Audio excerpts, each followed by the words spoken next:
thousands of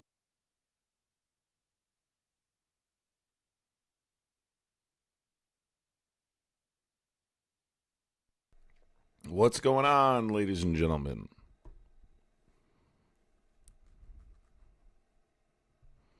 How we doing? CCP, what's going on? Gumball Dolphins. Christopher Martin, what's up? Angel Blue Eyes. Deb, what's going on, Deb? Lorraine. Singing Trucker. I literally just signed on 2 seconds ago, less than a minute ago.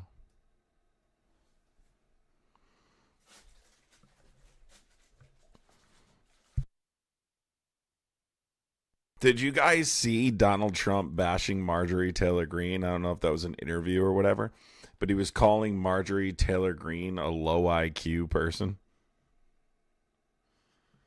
Did anyone see that? He was saying she's a low IQ person. Fred, what's going on? What's up, Jess? What's up, Illusion? I was live on TikTok today for like 4 hours. What's up, Dana? Joseph, what's going on?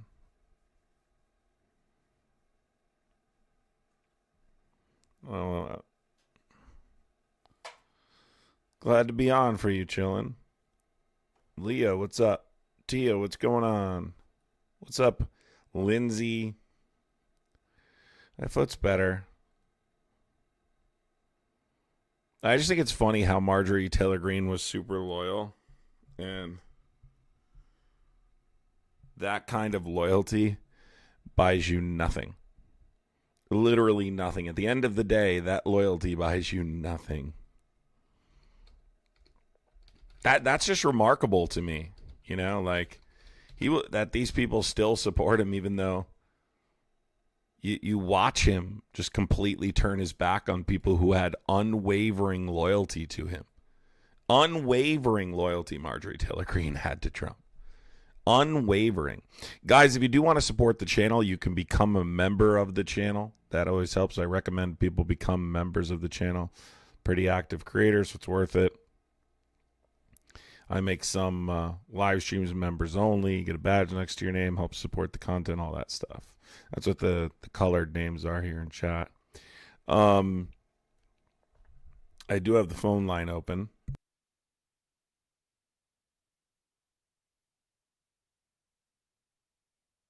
Yeah, unwavering loyalty buys you him calling you low IQ. And so he kind of goes into depth a little bit about it more. And he's like, well, the reason she turned her back on me is because I didn't answer her calls. She would call me 30 times a day, and I couldn't answer because I'm talking to congressmen. You know, I'm talking to different people constantly throughout the day. And she expected me to pick up her phone call at all time. You know, honestly, like, that's probably partially true. See, Marjorie Taylor Greene is doing this for selfish reasons. She didn't have some awakening where she realized Trump was no good. She just realized her loyalty wasn't buying her anything. It's more profitable for her to be against Trump than it is for Trump. Emily's Blunt, thank you for the $4.99 super chat, Emily. But in the process, she's exposing that a lot of Republicans, don't feel the same way about him behind his back. That they talk crap about him. They make fun of him. They don't think that he makes good decisions. That he's easily swayed, which I've always said. He's easily swayed. He's not a difficult person to get on your good side. All you have to do is flatter him. It's that easy, really. It's very simple with him. It's about flattery for the most part. It really is for the most part. So in other news, right, we saw Maduro's message for Trump saying no to war for oil. We saw the Venezuelan opposition leader say the United States helped her travel to Norway. We saw the United States Coast Guard take this oil vessel. They're, I guess, claiming that it was involved in narco trafficking. I've not seen any evidence of that so far, just like the vessels. So again, and I say this, we're probably going to war with Venezuela at some point. So buckle up, folks. The peacetime president is going to send us to war with Venezuela, and Venezuela's military doctrine is guerrilla warfare. Guerrilla warfare. We know the United States doesn't have a tremendous amount of success against that type of warfare, right? We saw that in Vietnam. These are different times, but the United States hasn't had success in any war, really. You know, we go into these countries, we claim we're going to install democracy, like we did in Libya, like we did in Afghanistan, like we did in Iraq, right? Haiti, the Philippines. This is a consistent thing that we do that for some reason people buy into. Sell that there's an authoritarian dictator, sell that authoritarian dictator is dangerous to the United States for whatever reason, whether it's weapons of mass destruction, connections to 9/11, or that they're narco trafficking. But their unwavering loyalty to Trump has them overlooking historical precedent. This has happened to so many different times, but they just trust him. It's unwavering, their trust for him. And it's sickening.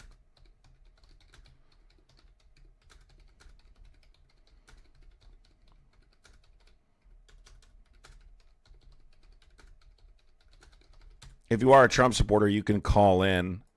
The phone line's open, 908-652-3703. I really should put a little thing down here. A little text thing.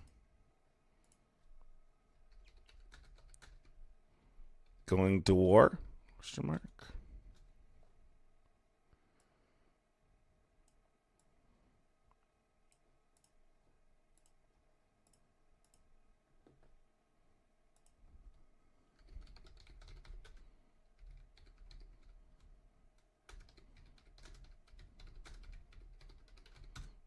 He was literally on television singing.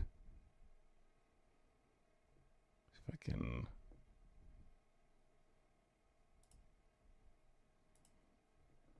pull this up really quick.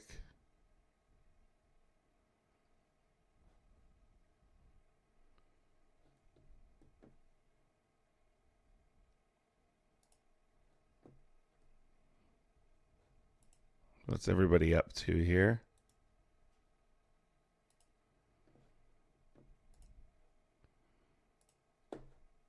Sorry, I probably should have set this up before, but it's not that big of a deal.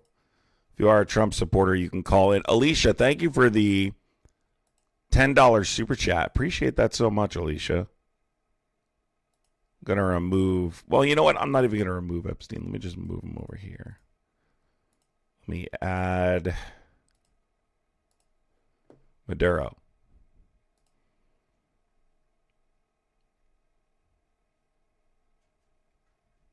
Geez, I really got to stop saving pictures of these troglodytes.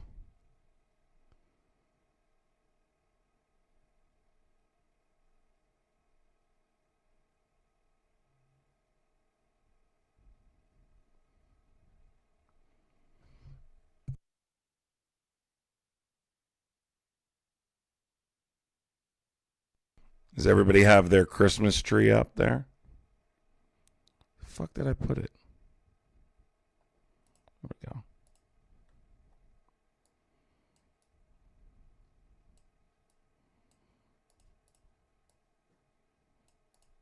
Perfect.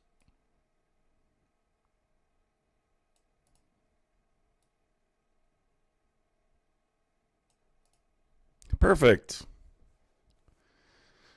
Oh, no, you know what? Maybe I should move him over there. That's probably better.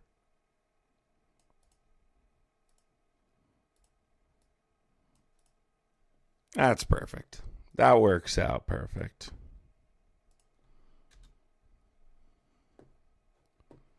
You guys tell me if that looks good. Obviously, we're talking about Venezuela here. The possibilities of going to war there. Illusion, thank you for the $4.99 super chat. Now we'll have to actually worry about groups coming up from Venezuela. Let me tell you, this has got to be the most obvious plan I've seen since the war in Iraq, and it's sad that people are falling for it.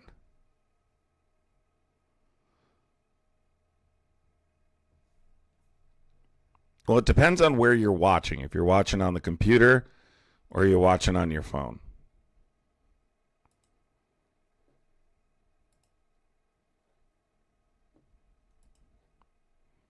It just depends on where you're watching it.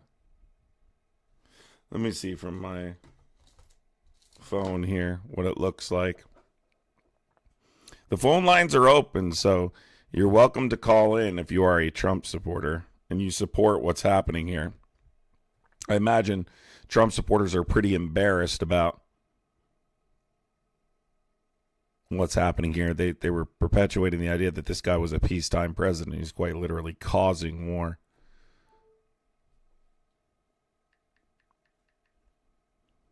Let's see.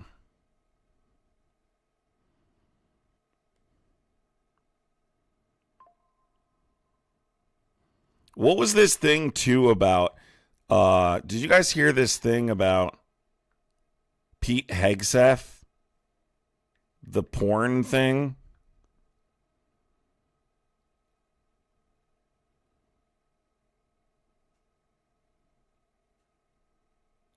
I only saw it very briefly, but I want to pull that up too.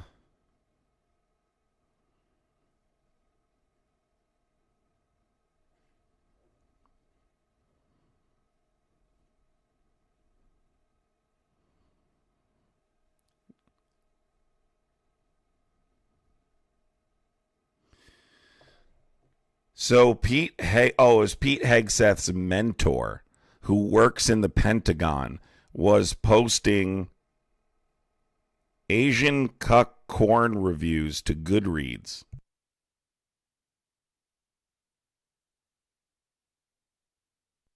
And then I guess started threatening the journalist who found it. This is Pete Hegseth's mentor.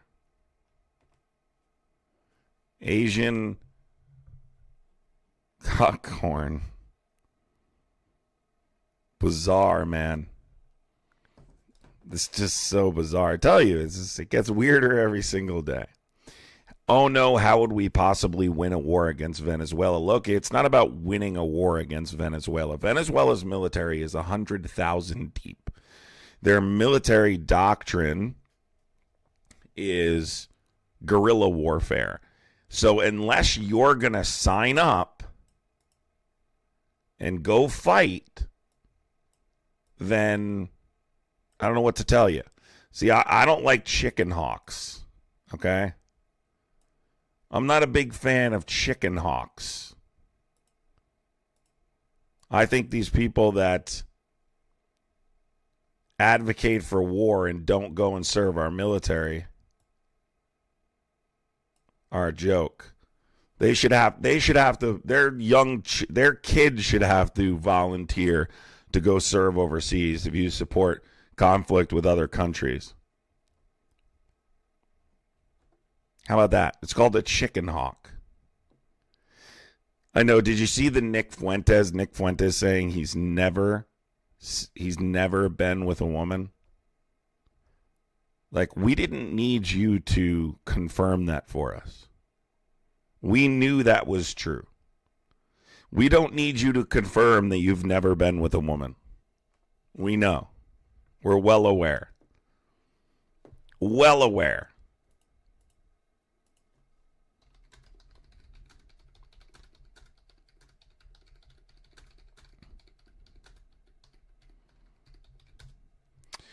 I think it has, it really, a lot of it has to do too with Taiwan. They're backed by both Russia and China. So it's totally possible. They have pretty close ties. It's definitely possible.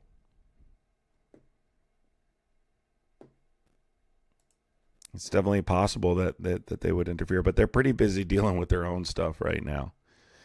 They're in the middle of negotiations with Ukraine, trying to lock down that peace deal because they obviously want some territorial concessions in the Donbass region that Ukraine's not willing to make right now.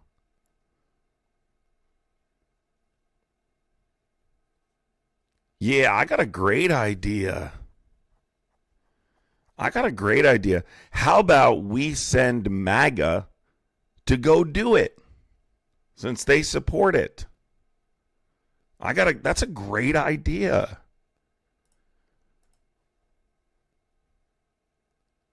That's a really wonderful idea.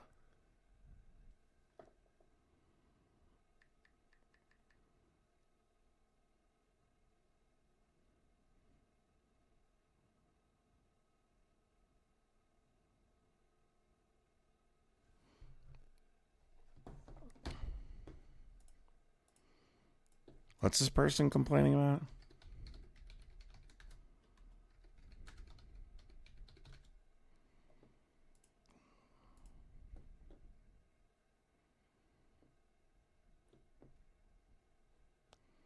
Since this guy is complaining here, here's the actual Goodreads. I know that thing about the Asian cuck porn thing that Hegseth Mentor was exposed for. I'll just pull it up for you.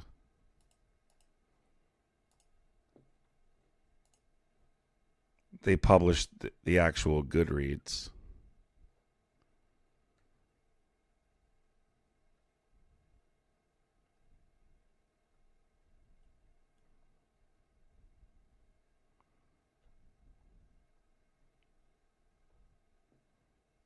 They're really upset, that dude.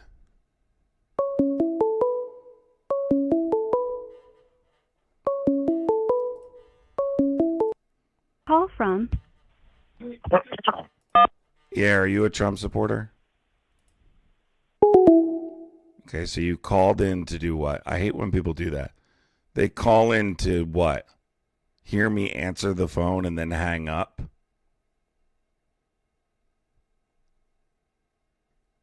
So fucking lame.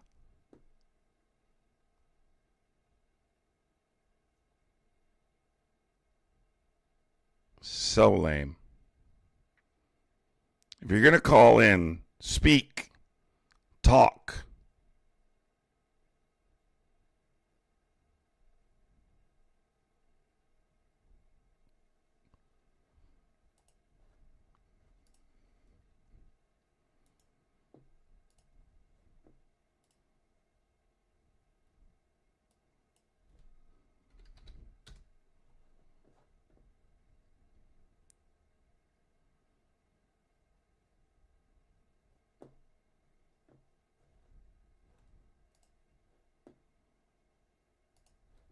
No, I didn't read that yet.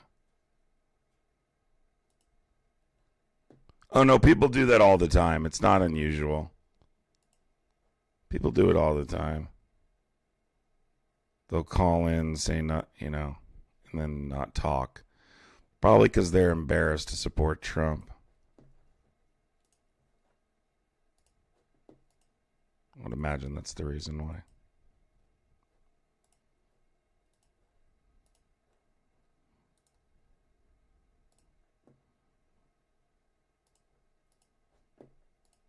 It's very hard to support Trump these days. If you support Trump, you have to admit you're a fascist. And some of them are not quite ready to do that yet. They'll support fascism, but they're not quite ready to admit it out loud. But it's okay. You don't need to. No need to fright. Here's the Goodreads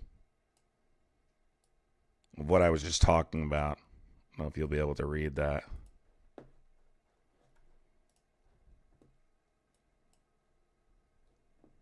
For the dude that was offended there. This guy's calling me gay. Is being gay an insult or something? Is being gay supposed to be an insult?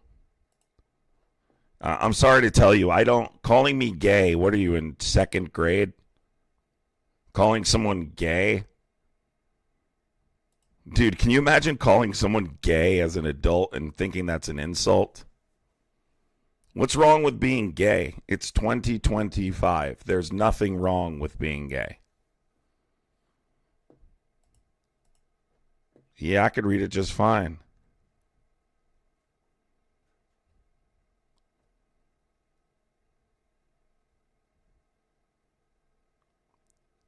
Your restaurant got shut down for a couple days doing an ice raid and you think that's funny? You just called people, you say people are pathetic when you just celebrated your restaurant getting shut down from an ice raid? You work in a restaurant and you're celebrating people's lives being ruined because you didn't have to go work at your restaurant job? And you're calling people pathetic? Oh my God. Amber, I don't read anything. I don't need to read anything out loud. Go look it up. What Democrats in office? Any Democrat right now, with the exception of maybe John Fetterman and a couple others, is better than any Republican. Any Republican. And that's a fact. 10 toes down, that's a fact. But as far as Democrats go, I am concerned about Chuck Schumer type Democrats thinking that because people dislike Trump so much, that means we approve of the current establishment Democrat, which is just not true. So hopefully they understand that. But don't you love how Republicans say TDS so much? They say TDS. Guys, you have TDS. You all wear the same dumb red hats. You all say the same exact things. You have TDS. Like, you're cult members. That's what you are. Cult members. Troglodytes.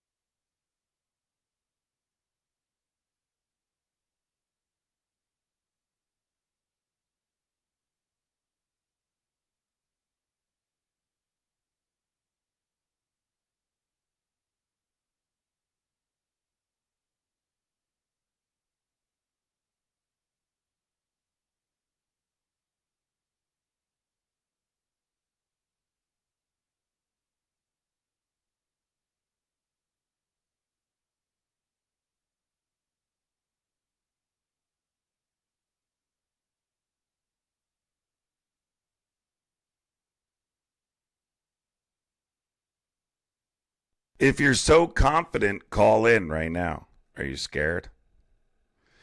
Bro, you have you have Twitch TV in your username. Literally, you have Twitch TV in your username and you have 8 subscribers. You're a failed Fortnite streamer.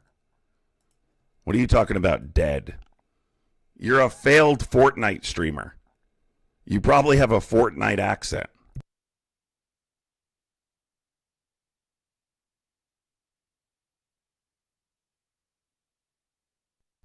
Bro, somebody named guy has Twitch TV username so people would go follow his Twitch. And he has 8 followers. Talking about my stream dead.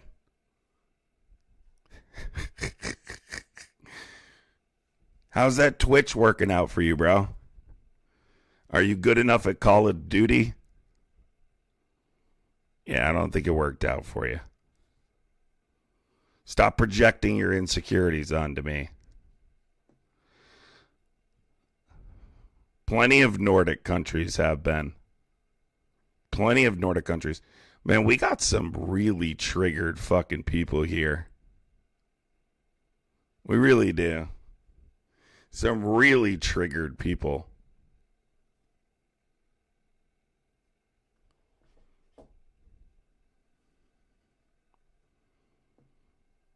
I'm not reading the name of cornos out loud, Amber. I think it's pretty obvious why I'm not reading them out loud on YouTube. That's right, Sing. That's right, Sing.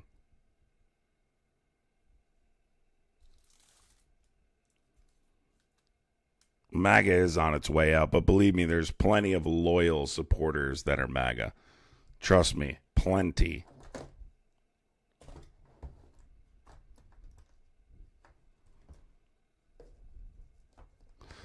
I don't know. I think she's telling me to listen to Dean or something.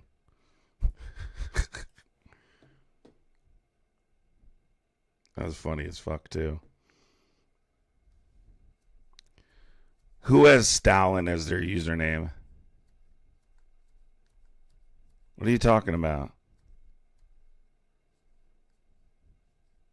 I think you missed the joke. The info is about Hegseth's mentor.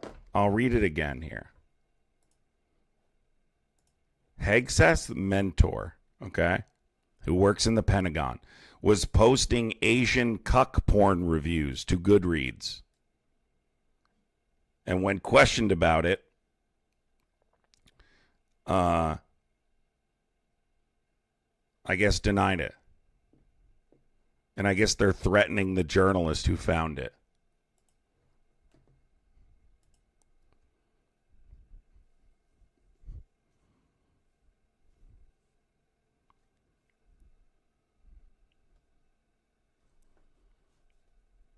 It's not a rage, Jonathan. Oh, Hegseth's the most unqualified person I've ever seen in government. That's saying a lot.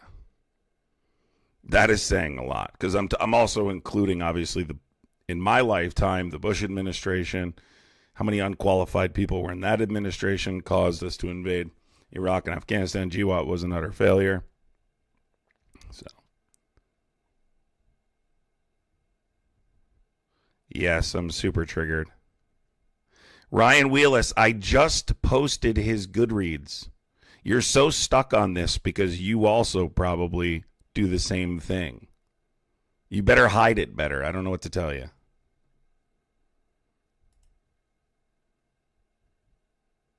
You better hide it better.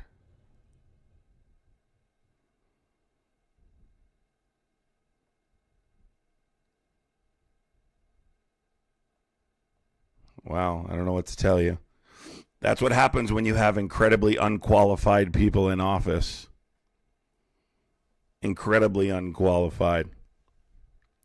Oh, you have to have served in the military to know if Hegseth is qualified. Why don't you call in and I'll explain why he's qualified. Do you know much about Hegseth? Do you know anything about what you're talking about? Why don't you call in and we'll have a little chit chat and I'll explain why he's not qualified.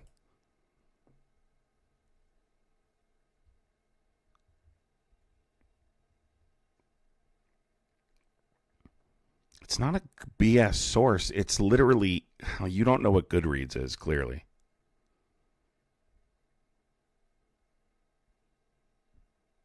Let's hear you call in. You guys always have a lot of opinions, but you're scared to talk about them. That's very typical MAGA. Listen, here's the issue. Do you support what this administration is doing with Venezuela? Yes or no, and why? That is the question. Are you capable of having that conversation, or is it too difficult for you? I think the peacetime president is sending us to war. Yeah, they probably all did, Taya.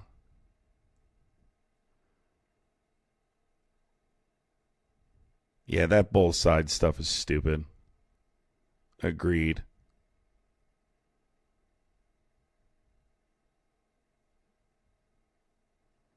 Guys, Hegseth has leaked classified information several times. You don't know what you're talking about.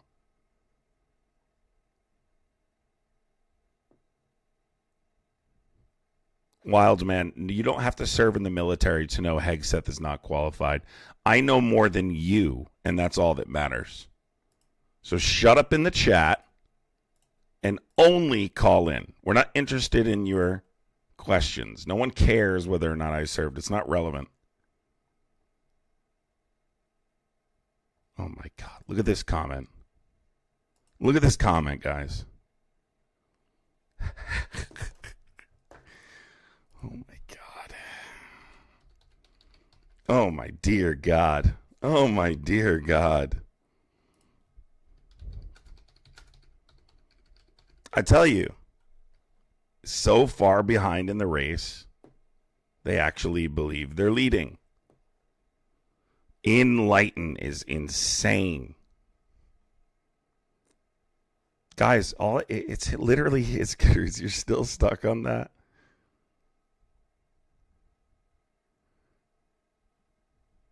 Seriously. Enlighten. What do I do? Shine a flashlight on you?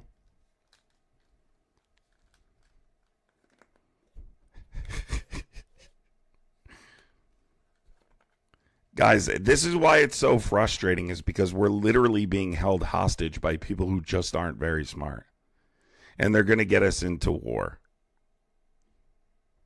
And young people are going to die because they want to believe our government when they tell us, once again, an authoritarian dictator is a threat to the United States. By the way, we're not the world's police. We've been through this before, multiple times.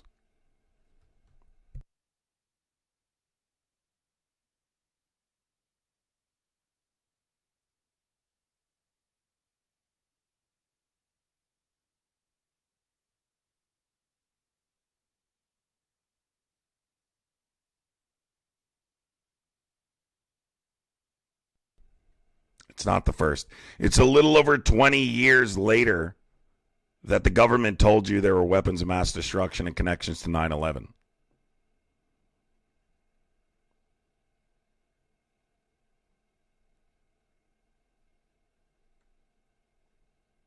And you're doing the exact same thing. You're believing the exact same propaganda. And they've not showed you a single piece of evidence that justifies their engaging in narco trafficking either.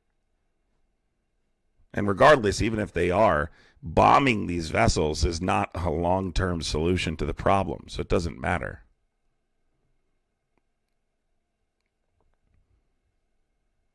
Actually, it's primarily trafficked by American citizens.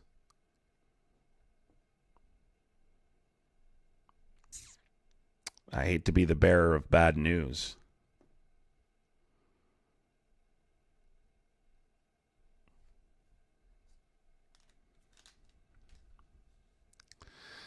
Oh my God, is this guy listening to me? So I'm gonna answer this question for Jonathan really quick before I take this guest. Yeah, are you a Trump supporter? No, actually, I'm an independent. Okay, hold on a second, please. Jonathan, let me address this. You're saying starting war, but can't give one scenario on how it's going to start or who starts it. Trump starts it. The United States starts it. They start by bombing vessels they're claiming are engaging in narco trafficking. We just seized. Am I talking? Am I talking? Hold for a second. Just for a second. You're talking to somebody that's in the military. Shut the fuck up when I'm talking. Hold on a second. You're talking to someone that's in the military. That has nothing to do with what I'm talking about. These vessels they're claiming are engaged in narco trafficking. Venezuela, okay, has the largest known available oil reserve in the world.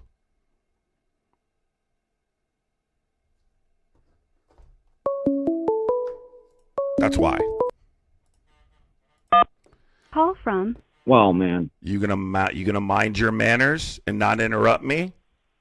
I'll go ahead and talk. Don't ever interrupt me, okay? Well, so you do the same for me when I reply to what you have to say.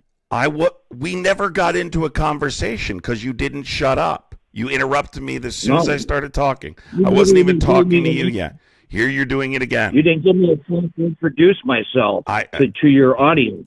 Okay. Introduce yourself there. You're not coming up anymore. Have a good one. Didn't give me a chance to introduce myself. I said, hold on a second while I address someone in the chat. And you just can't keep your mouth shut. So we know where that conversation's going. Nowhere.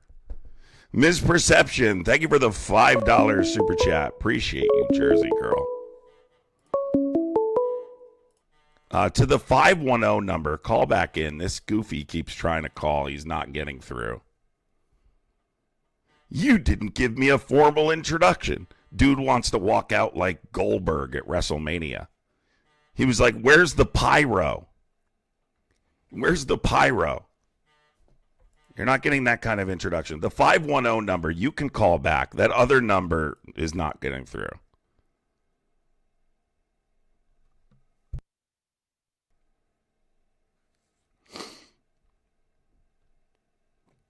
Then why do you watch Dart 4A?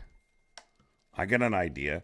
Go watch someone else. That would be my best advice. Instead of sitting in the chat like a little simp. That would be my number one piece of advice, Dart. Call from Julian. What's up, Julian? Are you a Trump supporter? I mean, I guess so. Well, I didn't get a chance to aren't. vote this election, but I mean, I kind of like him. Why not?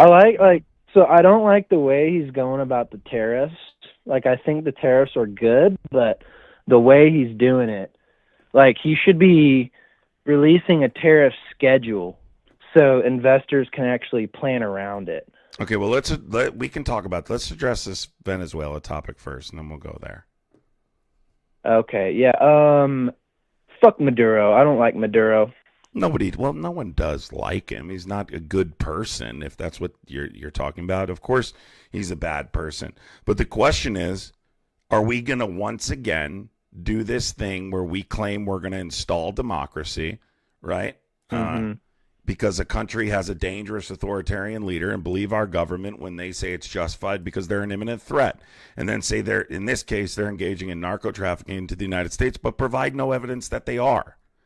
Because I don't know if you're going to, like, I don't know if you're a father or not, but, like, I think it's, obviously I don't want American citizens to go over to another country and die for oil. Right. I mean, the way I see Venezuela, I don't think he's going to put boots on the ground. That would be really bad for his view, and it would be really bad for the GOP because, if anything, it's going to be an air campaign. An air campaign. We're mainly, just there'll be boots on the ground. Sending in drones. There'll be boots on the ground. Spec ops, special forces, but sending in like infantry, like loads of infantry, like Marine expeditionary units, Army cavalry. I don't see that. Okay, Americans wouldn't get behind that. Okay, can you tell me? And he knows it. Can you tell me what size the Venezuelan military is? He doesn't care what citizens are saying. He's not up for re-election. What size is the Venezuelan military? I think by a couple of million, but the majority of it is just like old people with guns. Oh, so like a ragtag group of guys. No, a couple million. I'm not entirely sure. Yeah, I mean, I think a million maybe, or like 400,000. I'm not sure. No. It's much less than that. But their military doctrine is guerrilla warfare. Okay, their military doctrine is guerrilla warfare. So yeah, I don't exactly. And so it doesn't make sense to send in boots on the ground. Like, we don't want to fight another insurgency. So you're just going to bomb them? I'm pretty sure we've learned our lesson 3 times. Well, I think we should. I think he's just going to bomb them until capitulation, until he just gives up, because he put a $50 million hit on his head. So what about the civilians then? Oh well. Oh well, I guess. Yeah. I mean, wow. I don't know. That's really. I don't have a saying over it. No, but you can oppose it like I'm doing. Laura, thank you so much, Laura, for being a member for 10 months. You can oppose it like I'm doing. You can say, hey, this is wrong. we know this is about oil. You can claim it's about narco trafficking. You can claim whatever you want. You can claim you want to install democracy. It's Donald Trump wanting to install democracy is hilarious, by the way. Yeah. I don't know about all that. I know oil is a good resource and we could use it. So, but you saying, what about civilians? Oh, well, is pretty troubling to me, dude. What about the over 1 million Iraqi civilians that died as a result? I don't know. Civilians will die in a war. You got to let me finish talking, all right? So what about the civilian? What do you mean a war? We're starting it. It's not like they're provoking it, at least as far as we've been, or what's been proven. What about the conflict war? What about the over? Technically it's not a war because who declares war? Right, Congress. Right. Congress declares war. I know that. War. But the point I'm making is that we saw the outside of the consequences for the American people. What are the consequences for innocent people inside Venezuela? Not taking that into consideration is absurd to me. As a human being, I think life is far more precious. I think we should at least see some kind of justification. It depends on what you're bombing. You know, are they bombing crude oil factories? Are they bombing production plants? Are they bombing military bases? Like, who are they targeting? Like, there's a big difference between, Israeli bombing and then fucking, because you know how the Israelis do, they'll just bomb fucking anything. So do we. What are you talking about? We do the same shit, and we've done the same shit. What are you talking about? You think we're innocent? Like in Iraq or Afghanistan? Yeah. We absolutely did very similar shit. We killed tons of civilians. Over 1 million Iraqis died as a result of that war. Yeah, I know. Right. And then we started a power vacuum, and then ISIS got created, all that shit. Right. What they fucking do. Well, Al-Qaeda in Iraq is ISIS. It was Al-Qaeda in Iraq, and then it transformed into ISIS. Right, which is what I just said. So that's the point, though. All right, well, let's just take another caller. I appreciate you calling in, but no consideration for civilians is kind of crazy. I don't know how I can convince you if you're just going to say to me, well, civilians, oh, well. I mean, does anyone in here care about other human beings other than yourself, or is that just the conservative way? We made this mistake once. You're going to do it again? And this guy also is admitting that it created a power vacuum and destabilized the entire region. What do you think is going to happen once we leave Venezuela? You're gonna install democracy? Call from. Hi, my name's Ryan. All right, are you a Trump supporter? I am. Okay, what do you think about all this? Go ahead. So I come from a state that is pretty democratic in terms of supporting illegal immigration, giving illegal immigrants driver's license, and I don't know. I mean, it just, I don't feel like they should get driver's license or anything like that, because I understand, like, if you're going to be a temporary citizen of the United States, you should get a temporary pass, like, it makes sense. If you're a temporary citizen, can you just tell me why specifically you think it's problematic for people to be able to drive within the state? Because they're not for federal purposes, like boarding airplanes. So what specifically? And I don't know what state you live in. I live in Massachusetts. Okay, so licenses with special designations. What's the negative? I mean, because in Massachusetts, if you have the state license, you're allowed to vote in public official elections. And you shouldn't be allowed to vote in a public official election if you're not really from the state. What elections are we talking about? Or a part of the state. Well, what elections? Just because you have a driver's license doesn't mean that you're allowed to vote. Like government official elections. That's what I'm saying. Okay, where did you read that from?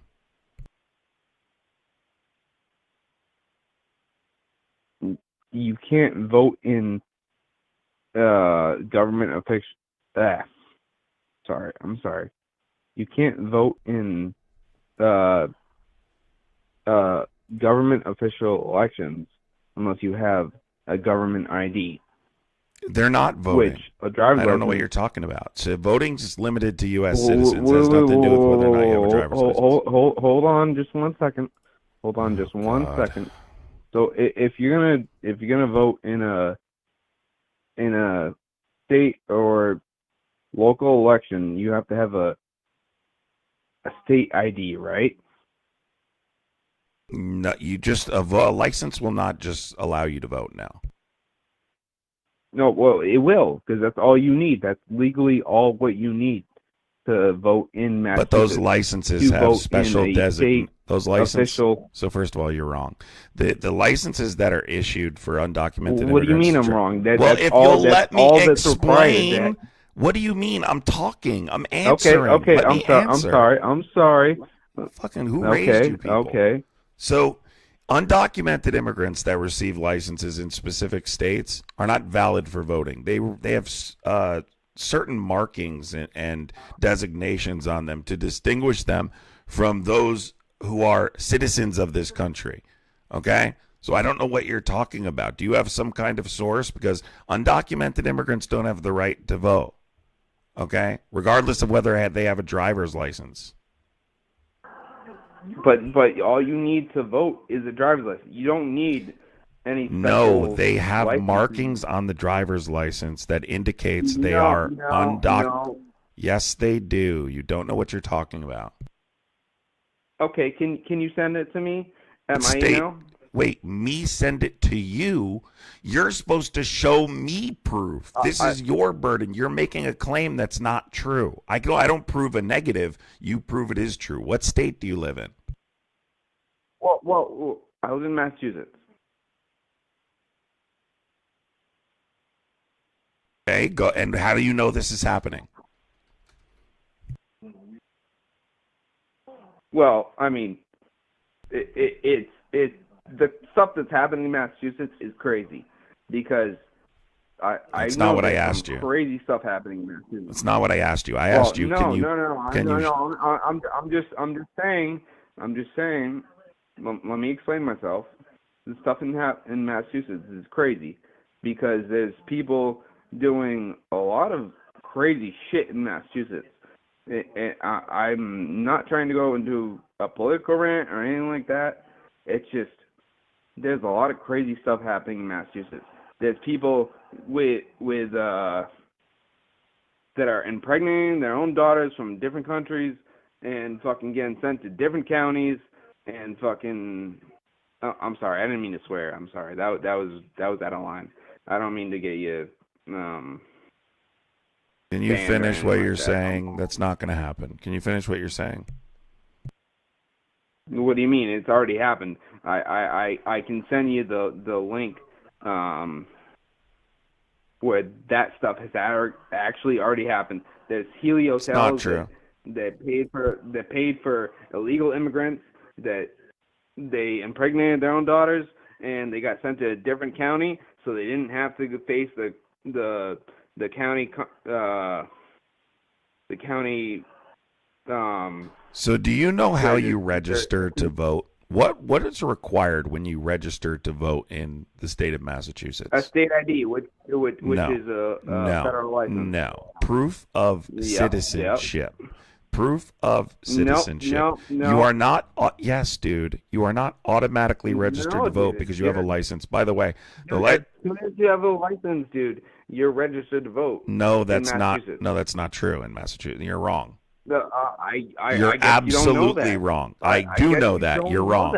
You're 100% wrong. Dude, you're wrong. Okay, dude. so do you have a computer in front of you right now? I have my smartphone. Okay, I'm gonna wait right now. Go ahead, look it up. I'll wait, and I want you to read the source to me and read it out loud. Go ahead. All right. So, what is required to vote in Massachusetts? To register to vote, How about you look up our undocumented immigrants voting and what does it take to register to vote in the state of Massachusetts? Let's start there. Guys, I would appreciate hitting the thumbs up button, hitting the share button, contributing to the gifting goal. All those things help push the live while I talk to these Muppets.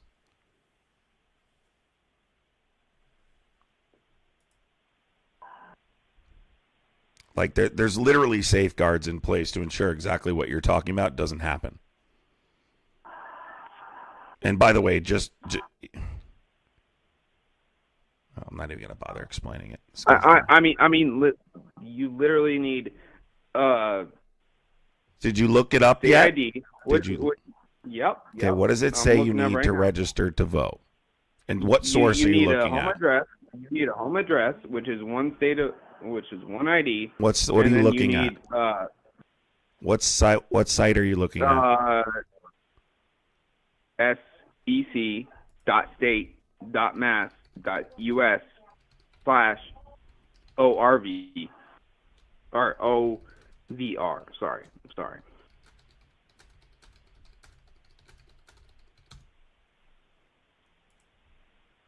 Yes, if I'm a citizen of the United States of America, I click yes. So let's look. I'm literally looking. I'm looking at it right now. Who can register to vote? Hold on, I'm talking. Yeah, I went to the website. Okay. So in big bold letters, everybody, in big bold letters, who can register to vote? You can register to vote in Massachusetts if you are a U.S. citizen, the first one, a resident of Massachusetts, 18 years or older, and not currently incarcerated by reason of a felony conviction. I will take it real quick, right? Let me just paste it in the chat really quick for everybody. There, right from the website, right there. In big bold letters. You can pre-register to vote in Massachusetts. Number one, if you are a U.S. citizen, a resident of Massachusetts, 16 or 17 years old, not currently incarcerated by reason of felony conviction. Yeah, but I clicked that too, and it doesn't stop you. I'm literally looking at it. What do you mean it doesn't stop you? You have to prove that you're a U.S. citizen. Okay, let's go through this. Why don't I give a fake name on my account, and you give a fake name on your account, and let's see what happens. Fake name for what? If what you're saying is right, then I shouldn't be able to enter, and you shouldn't be able to enter. Okay. For what? All that. What do you mean for what? If I give a fake name, it should fucking immediately deny me and send me off. Like, you cannot. So wait, you're gonna lie on a registration form in Massachusetts? You know that's a felony, right? Why don't you go do that why don't you do that for everybody? It would do everyone a big favor. I'm just saying. Go commit the felony. Go ahead. You don't need to fucking. Can you do that for us all really quick and spare somebody else in the future from this dumb conversation? I'm just saying, if I can do it, then anyone can do it. You can't do it. And not like I'm gonna double vote. You cannot do it. I would never do that. You can't do it. You literally can't do it. Okay, I'm gonna do it. Yeah, go ahead, do it. Let me know how that goes. I don't feel like doing it, but I don't feel like doing it, but I really don't do it just to prove you wrong.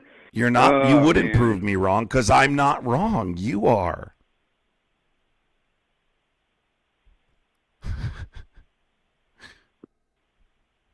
Man, I really want to do it, but I don't want to do it at the same time. I don't want to commit a felony. Well, go obviously. Ahead. It's worth it to show you, dude. It's not going to work. You have to prove your citizenship status. But then I have this one question for you, right? So if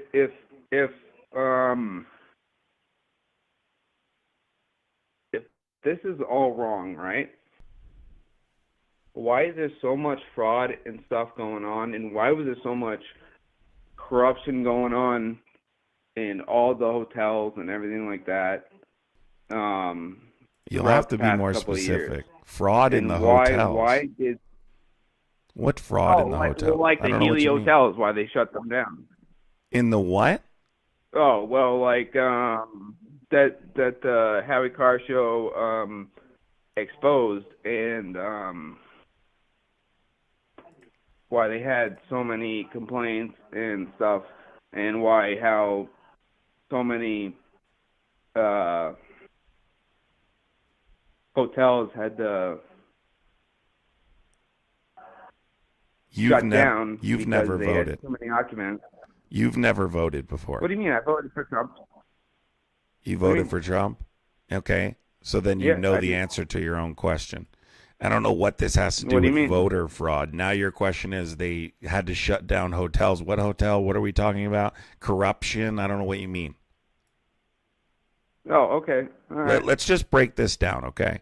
Deportation, right, costs billions and billions of dollars, right, if not trillions of dollars to conduct mass deportation. Oh, so doesn't fucking having illegal criminals fucking they get in drunk driving accidents all the time. It costs billions of dollars.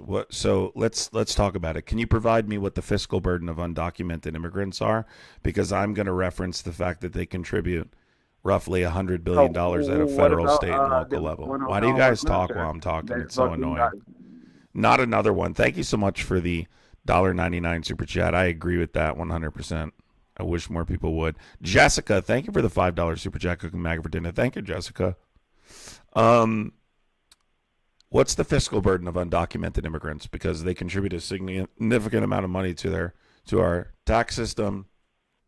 They don't commit much crime. They commit a very low portion of crime. What do you mean I'm sorry. I don't mean to interrupt you. Go ahead. Make your full statement, and then I'll respond. Go ahead. Okay. So if an undocumented immigrant is going to come into the country and do their work, right? What taxes are they putting into the country? Is it the untaxed food that they provide to Americans, or no, they pay taxes? Americans get to pay for the tax on? No, many of them pay taxes just like you pay taxes. Well, no, but if they're undocumented, then obviously they don't pay taxes. No, they receive. That doesn't make any sense. Well, I'll explain it. They're undocumented. I'll explain it. How the fuck do they pay taxes? I'll explain it. They're issued what's called an ITIN, Individual Taxpayer Identification Number. When you're in the United States, whether you're documented or undocumented, you have to pay your taxes. Guy. I'm talking now.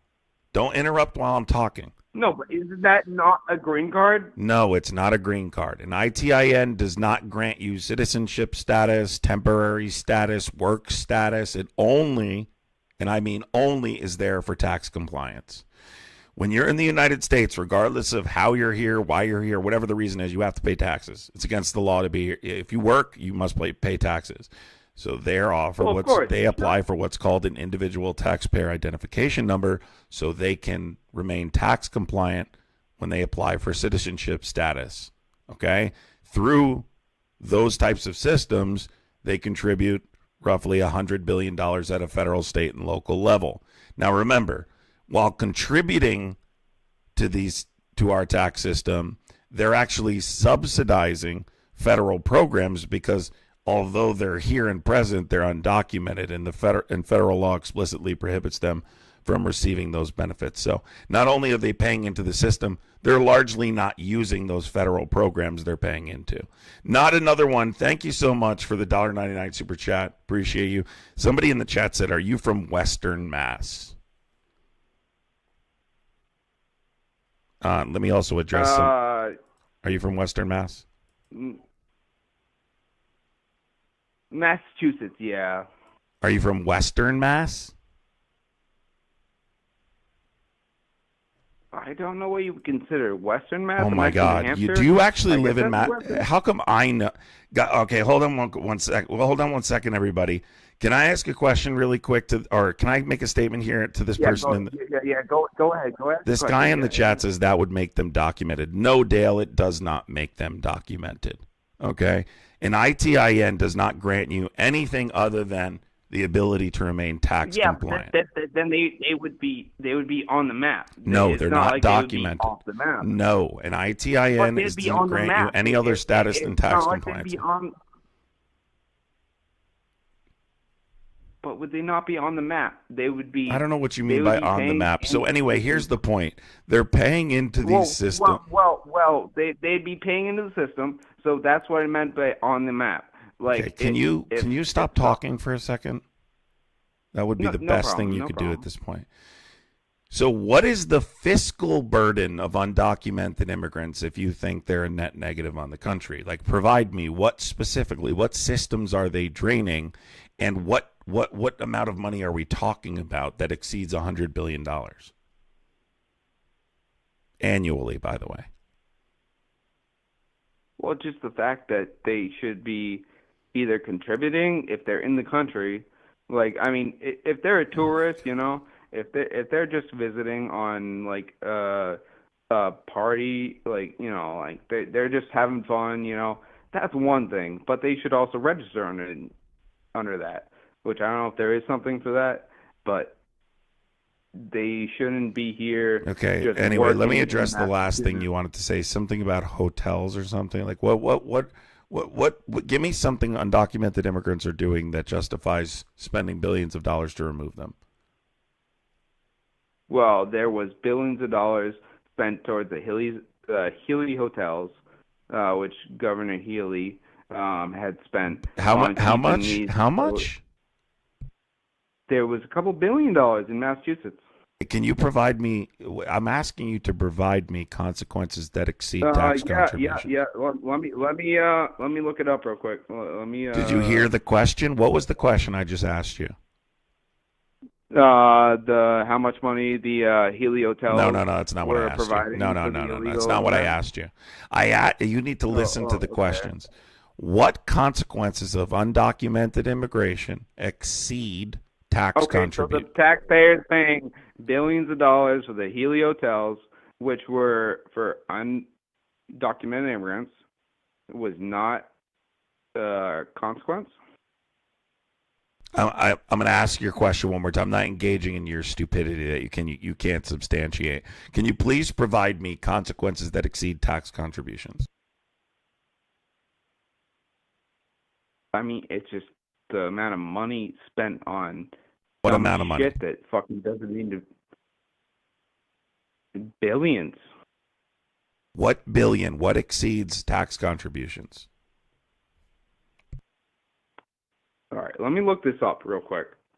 Remember, you have $100 billion, so I want you to give me a fiscal said burden. Billion. I didn't say 100 well, billion. A billion doesn't exceed 100 billion. So I'm asking you for consequences that exceed tax contributions. 100 billion does exceed a billion.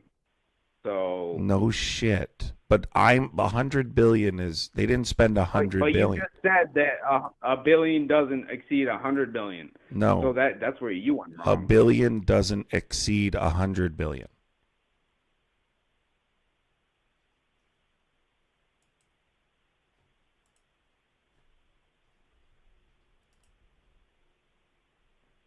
Are you okay? Are you okay? I'm fine. I'm asking you to provide me a fiscal burden that exceeds the tax contributions.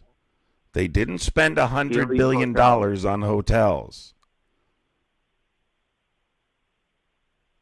I'm trying to do that, but right now I'm trying to Google it, and it's not coming up. Shocker. Healy Hotels. No. I want you to provide me something that exceeds tax contributions. Give me a fiscal burden that exceeds tax contributions. We were talking about Venezuela, and this guy started coming in and talking about undocumented immigrants, but I just went with it. This is why I like to stay on the topic. Sherry, thank you so much, Sherry. They pay income tax, state tax, property tax. They take nothing. Yep. They pay into these programs. Well, at least at the federal level, they certainly don't.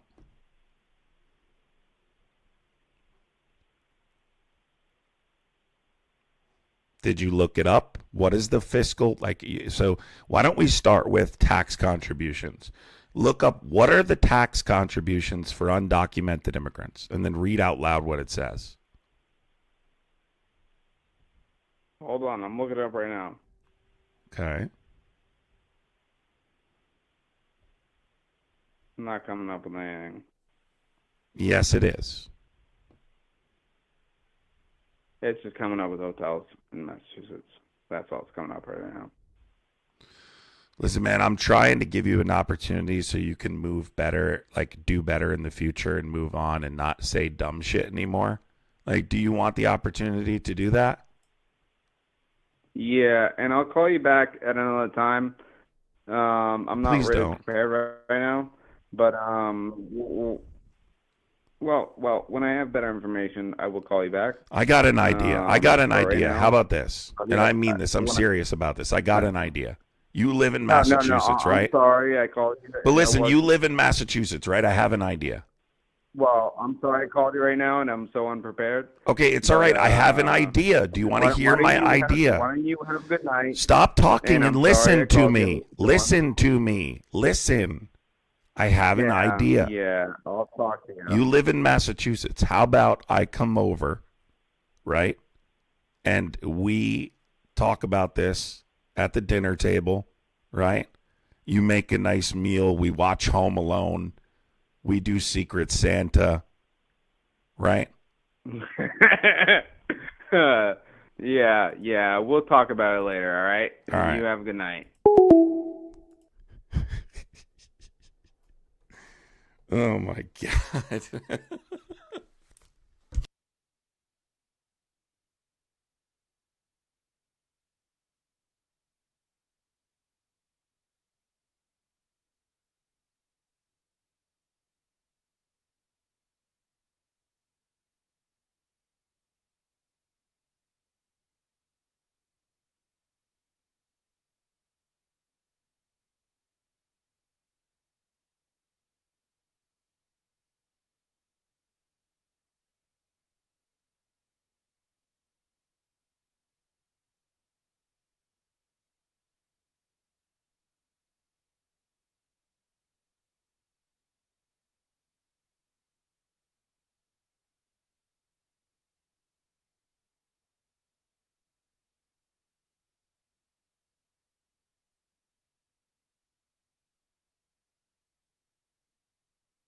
Did you guys notice how excited he got when I offered that? I legitimately think he's interested. We'll do a little Secret Santa. We'll talk about it. This is why I like to stay on topic, because you get random weird calls. So let's see if someone can actually discuss Venezuela.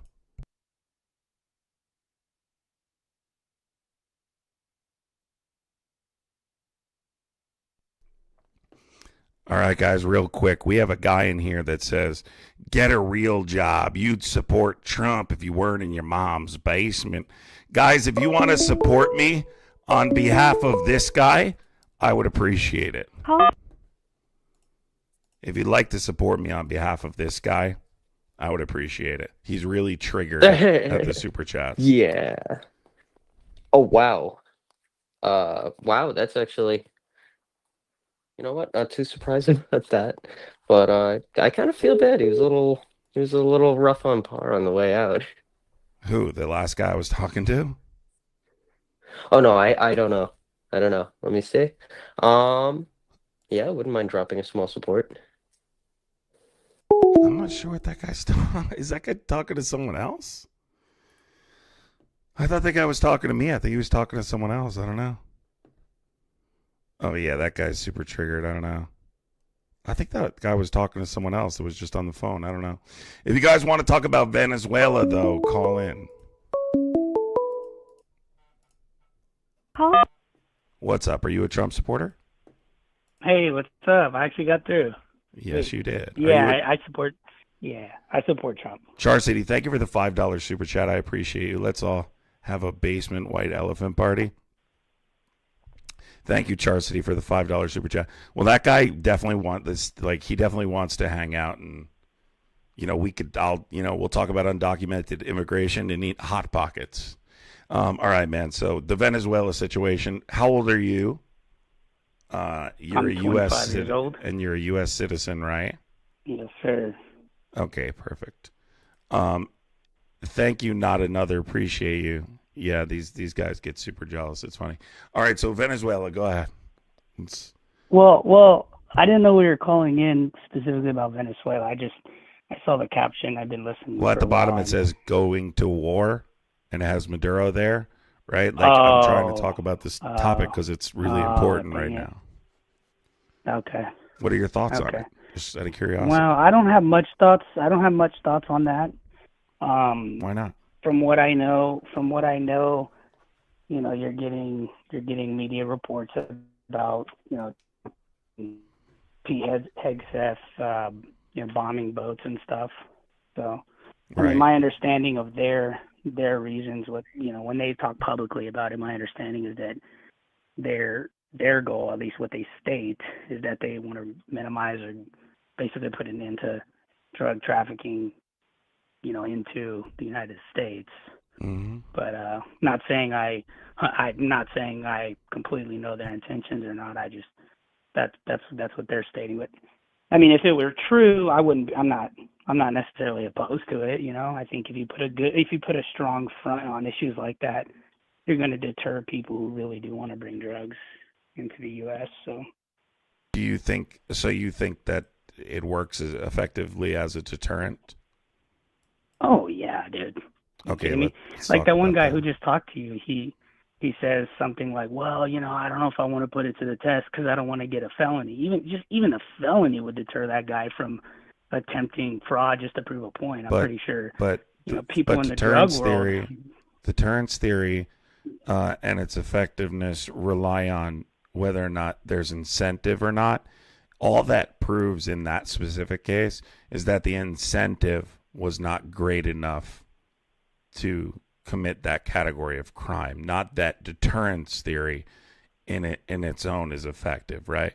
Now, if I said, "Hey, I'll give you $500,000," his name would be signed up in a heartbeat. So it just relies on whether or not the incentive is great enough for them to commit that whatever category of crime. So, well, I think that threshold probably varies per person. Like if I'm hypothetically, if I was in Venezuela, and I knew that my boat could be bombed and I'm doing it for money for my family or whatever the reason be, like I'm pretty sure that's gonna reduce the amount of people who are like, yeah, sign me up because the incentive is to make money, transporting these drugs to the U.S. is worth it. They're gonna have far less people, or at least less people coming in, and so when you're battling an issue like this, I'm sure that's not Pete Hegseth and Trump's only approach to this issue if they really believe in the cause.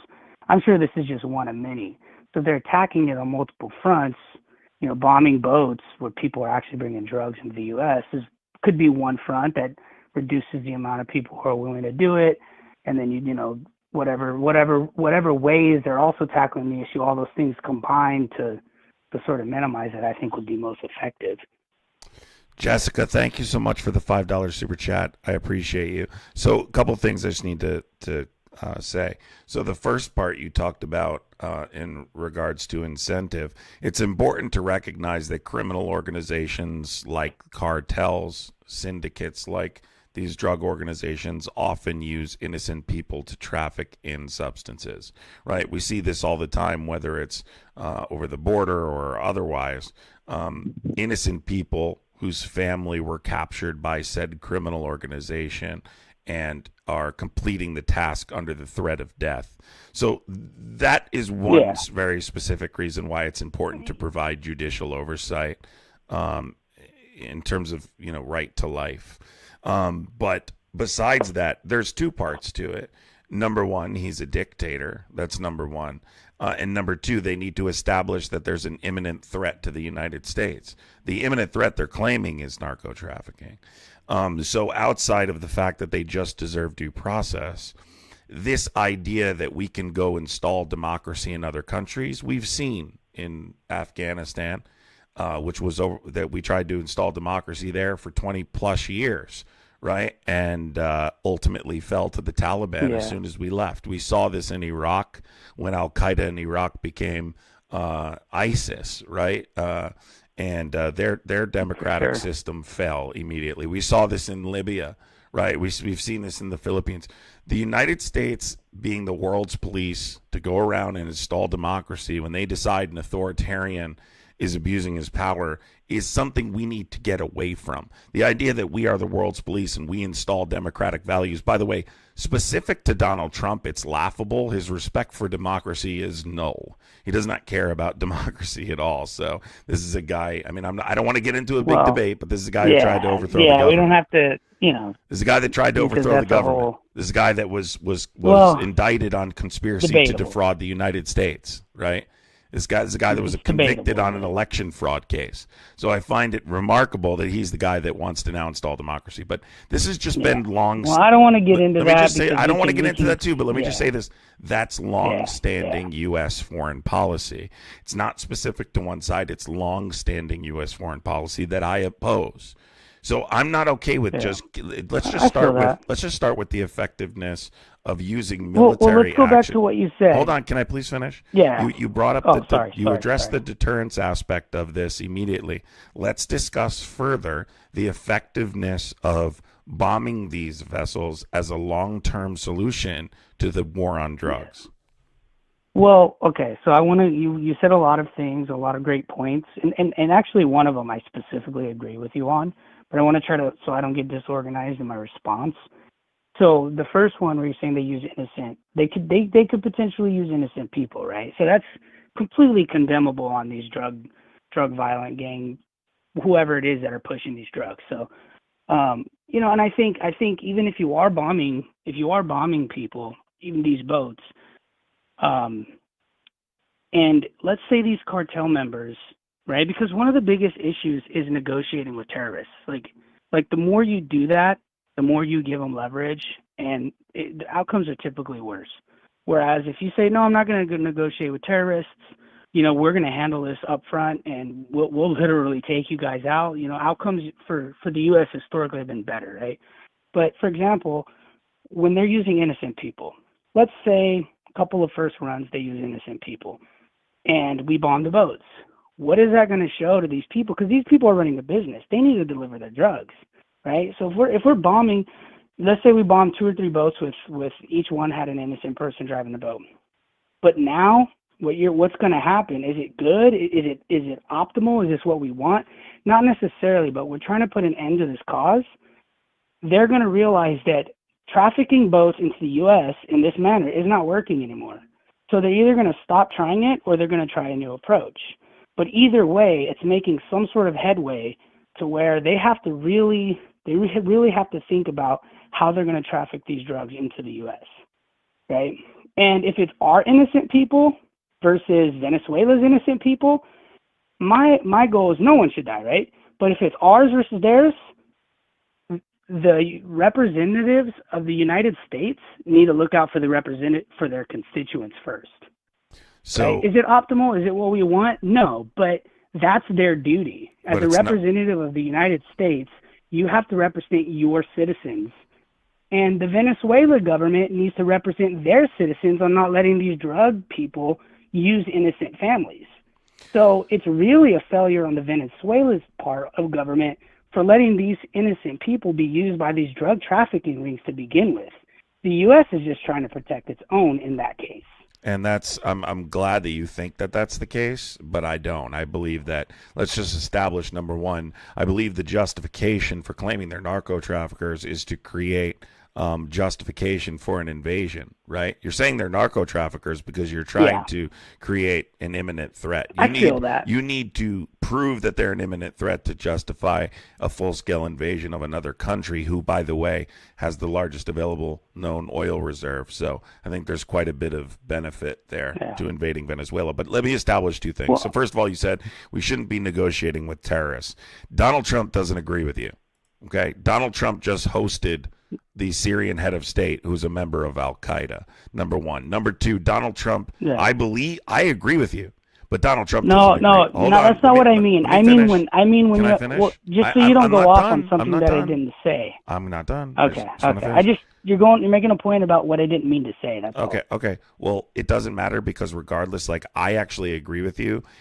And I would apply that same logic to sitting down with authoritarian dictators like Vladimir Putin. It does nothing. It only further emboldens them. You're not wrong. It does. It legitimizes them. So you're not wrong about that. But what you're not understanding is Donald Trump doesn't agree with you. And that's why I'm bringing up Vladimir Putin specifically. Well, the foreign policy under Joe Biden was to not sit down with him until there was a ceasefire. Right, so just to establish those couple things. Look, you're dismissing number one, international law and right to life. These people have a right to life. You can't just decide to kill someone, but and you decide, or the crime they've committed is punishable by death because you've decided. Right, if there's no imminent threat, there's no imminent threat, and now we know with the double tap strike, these are kill orders. Right, kill everyone on board. We've not been provided any evidence they're actually engaging in this category of crime. You're actually arguing for the effectiveness of deterrence theory. We've been using deterrence theory this entire time to try and stop the war on drugs. That's not actually true. It is. What's deterrence theory? Okay. When I just so we what's deterrence theory though? When I say negotiate with Terrence. Negotiate. But hold on, we have to terrorists. establish we both know what deterrence theory is. Do you know what deterrence theory is? Well, I'm assuming that you hold deterrence theory to mean deterring people, stopping some sort of crime by having strong enough law enforcement or punishment that people who would, normally do those crimes would probably think twice and not do it. I don't know. Let me just establish what it is so we both know, and you're close. But it's getting caught up on terms. No, though. it's that's very not, important that you understand the definition. You believe that for me. No, that's what our government. You believe that for me. No, it's not. It's not me that it's believes human it. nature, though. You don't need to create a theory to know that human nature is I when didn't there is create a the serious theory. threat Our to government, doing something. When there's wait. I didn't create the theory.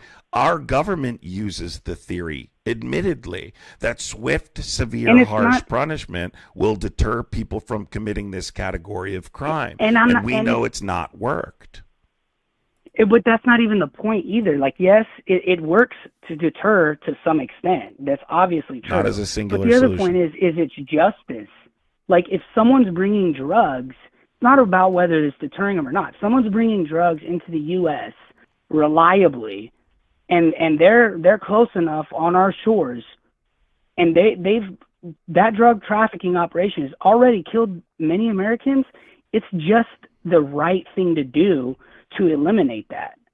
And if you can't the intent to give drugs into our country that are arguably killing people, then I believe that you're worthy of death already. You know what I mean? Like that's pretty terrible, man. How do you know without judicial oversight they're committing this category of crime? You just said justice. Justice without judicial oversight? Yes. There's no such thing as justice without judicial oversight. How can you ensure the person's committing the category of crime? I completely agree with you. I'm not saying that I know they're doing this. I'm not even saying I'm not even saying it's completely happening as Trump and them are saying. I'm just trying to present that this is their logic and this is what they're reporting to the people of what's actually going on in this drug trafficking. You know what I mean? So they're claiming that that's why they're doing it. But I agree with you. You said it could be a way into this whole war with Venezuela, where we try to basically overthrow their government and install, whatever government we see fit. And I want to let you know right now, I completely agree with you. I think that's wrong. I think that's stupid. It doesn't work.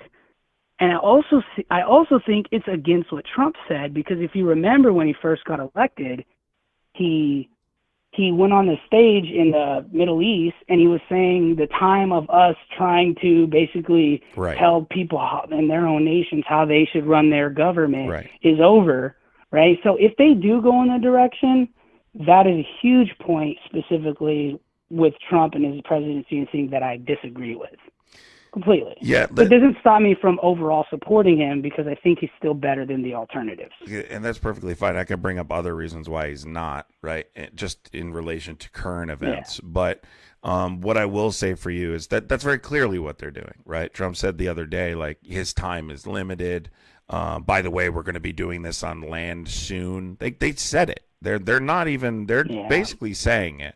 They want this guy to just leave. Like, they want him to leave because he, to save his own life. They'd rather him just fucking leave, and obviously put their person in there. But was it the guy who they were claiming lost the election? Just to help me understand, because I don't understand this fully. Okay. Wasn't there like a guy who lost the election a couple years ago in this region, and they declared martial law and instated Maduro or something like that? Yeah, so let me just finish this point really quick. So the point is this, right, is regardless of the reason, not specific to Donald Trump, right, that this is a long-standing policy of our country. This is what they do. Yeah. It's wrong no matter who's in charge. And we're only a little over 20 years removed from Iraq, right? Yeah. 2003. Yeah. And everyone knows that was a lie. They gave a legitimate justification. And overwhelmingly, MAGA has been supporting that. Well, I personally, I'm sure some Republican people, like that they refer to as rhinos, support that kind of thing. But I can tell you right now, a lot of grassroots Republicans that voted for Trump are completely against that whole idea of, let's intervene in another country, overthrow their government, and install democracy. So I don't really think that most of MAGA or a lot of MAGA is really holds that theory. If anything, it's split, because there are a lot of like neocon rhino Republicans who are completely like, oh yeah, let's overthrow these, the Middle East. But you also have to understand, this wasn't just a Republican issue. Even during the time of who is it? Who's the one the president who got us into Iraq? Bush, right? Yes. There was still I'm pretty sure at a certain point of his presidency there was still a Democratic majority in Congress.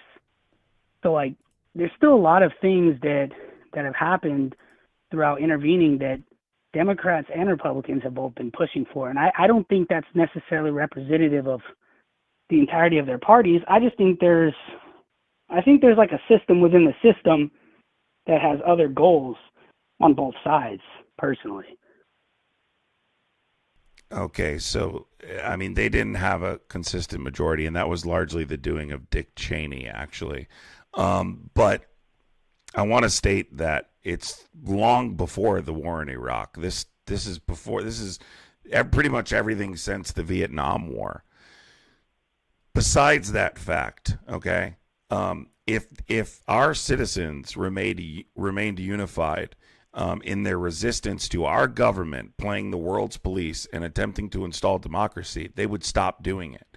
And I talk to Trump supporters on a daily basis. They largely support what Trump is doing here because they believe him when he says there are narco traffickers. Yeah, yeah. And so I'm asking you to stand up for what's right. Forget your support for Trump. This isn't a team game. Forget your support for Trump and say, no, it's not even loyalty. Is enough. It's not necessarily a loyalty to Trump. Outside of I agree. It's not like a loyalty to Trump. It's more of a he's way better than the alternatives. mean, I personally believe he's a lot better than, and like this whole thing you said, Trump's a dictator. Like that is so. I think like it's so intellectually dishonest for people like you to claim that, because Kamala Harris literally got the Democratic nomination, and she wasn't even democratically elected for that position. The delegates gave and everyone was lying to us for this whole time. This whole time, people were lying to us that, hey, Biden's good. All of a sudden, he gets on a debate stage with Trump. Everyone sees he's not good. He's not going to win.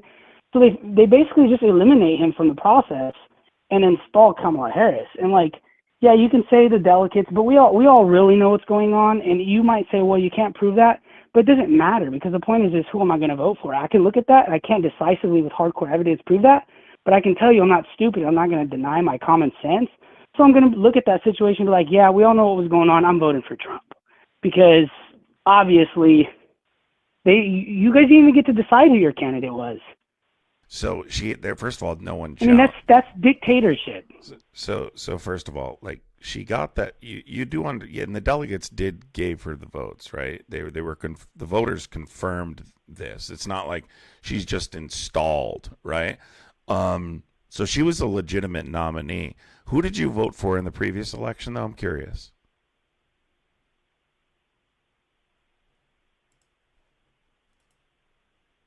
What was that? Who did you vote for in the previous election? I voted for Trump. Okay, so it wasn't about whether or not the delegates gave her the votes.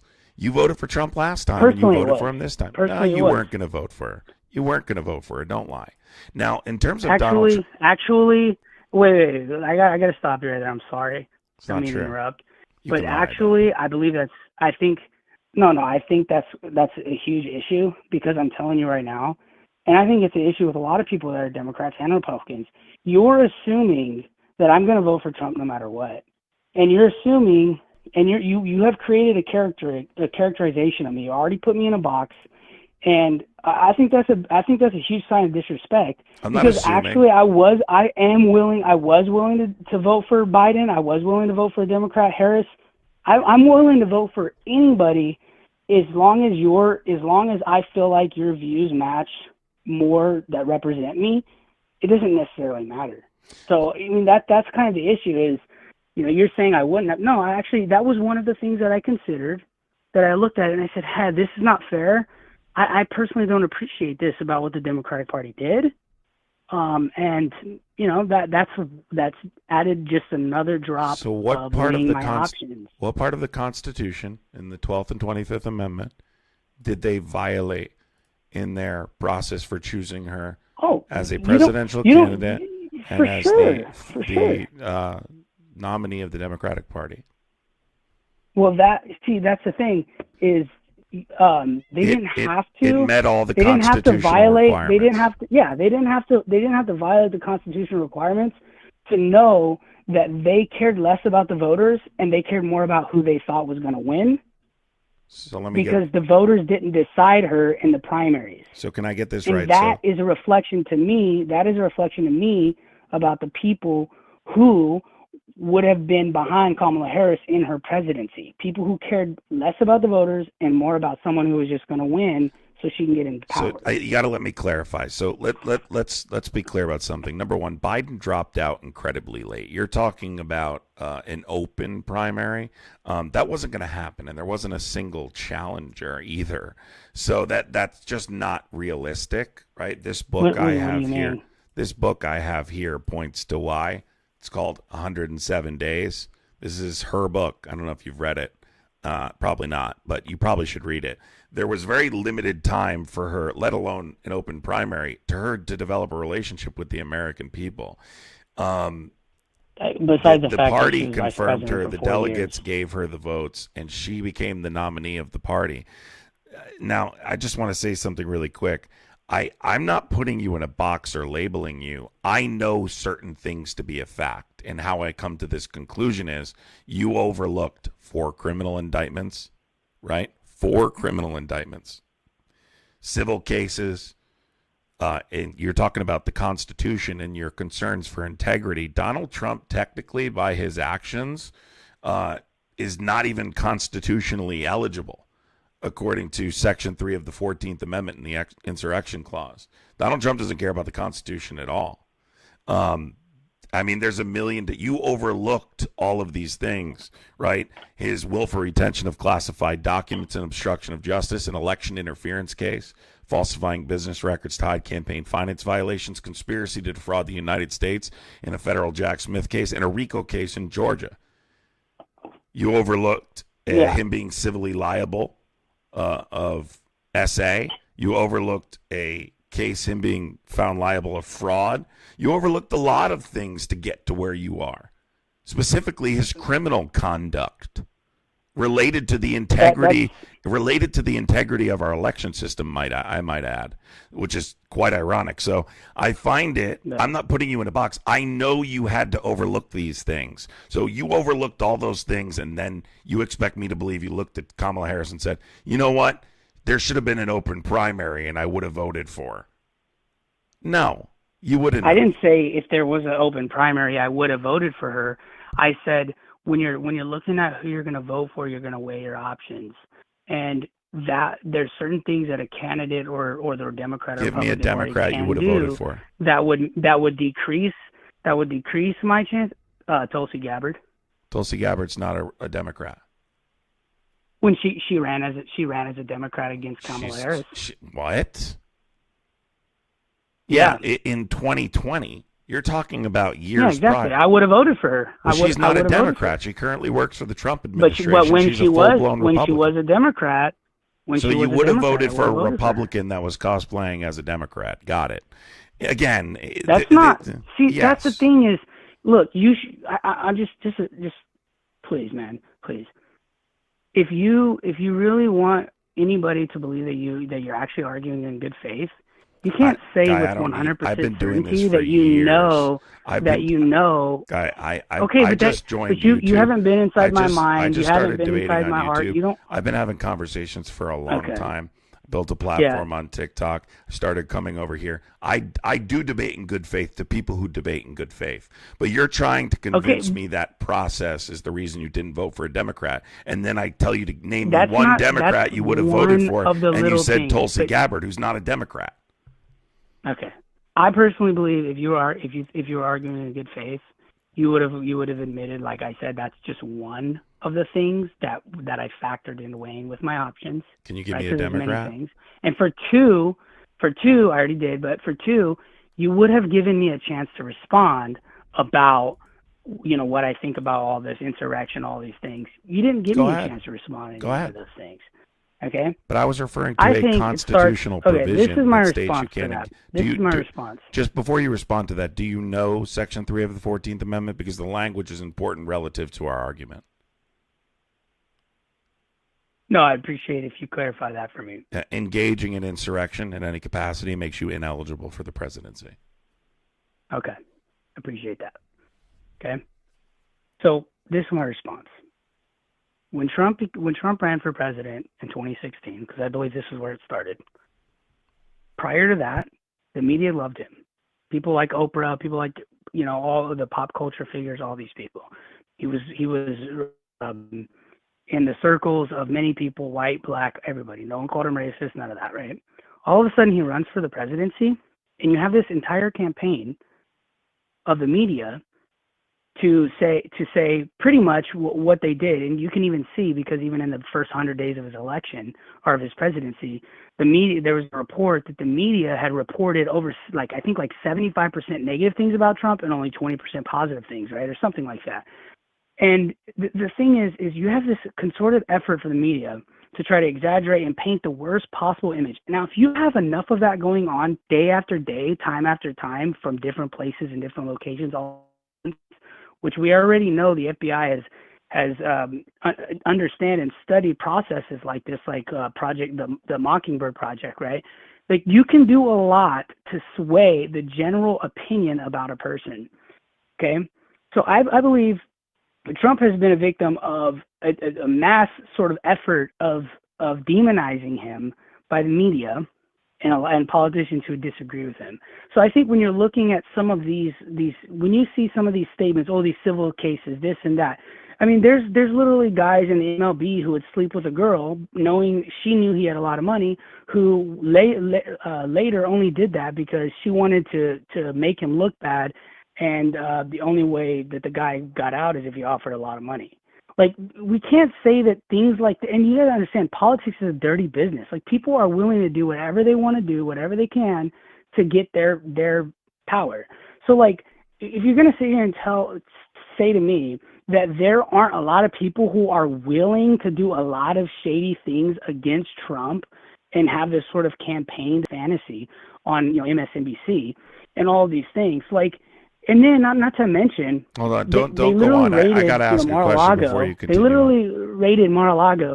So, like, when I'm looking at, and then January 6th, the pipe bomber. Hold on, you're addressing too many things, man. I can't respond to all these things. But you said all of these things. You said all of these things to begin with. That's why I'm responding to that. So, first of all, name one piece of evidence you disagree with in the E. Jean Carroll case. One piece of evidence that you disagree with in the E. Jean Carroll case. I'm not debating the evidence specifically. Then don't bring it up. What I am debating is, well, you brought it up, and I'm saying so it's what a about little raiding Mar-a-Lago? fishy to me on the outside looking in. It's a little bit fishy to me that whole ordeal happened. Trump didn't get locked up because he wasn't even in power. Like, you guys he could have been locked up. And the second thing is, later on, she says, what are you talking about? Locked up for what?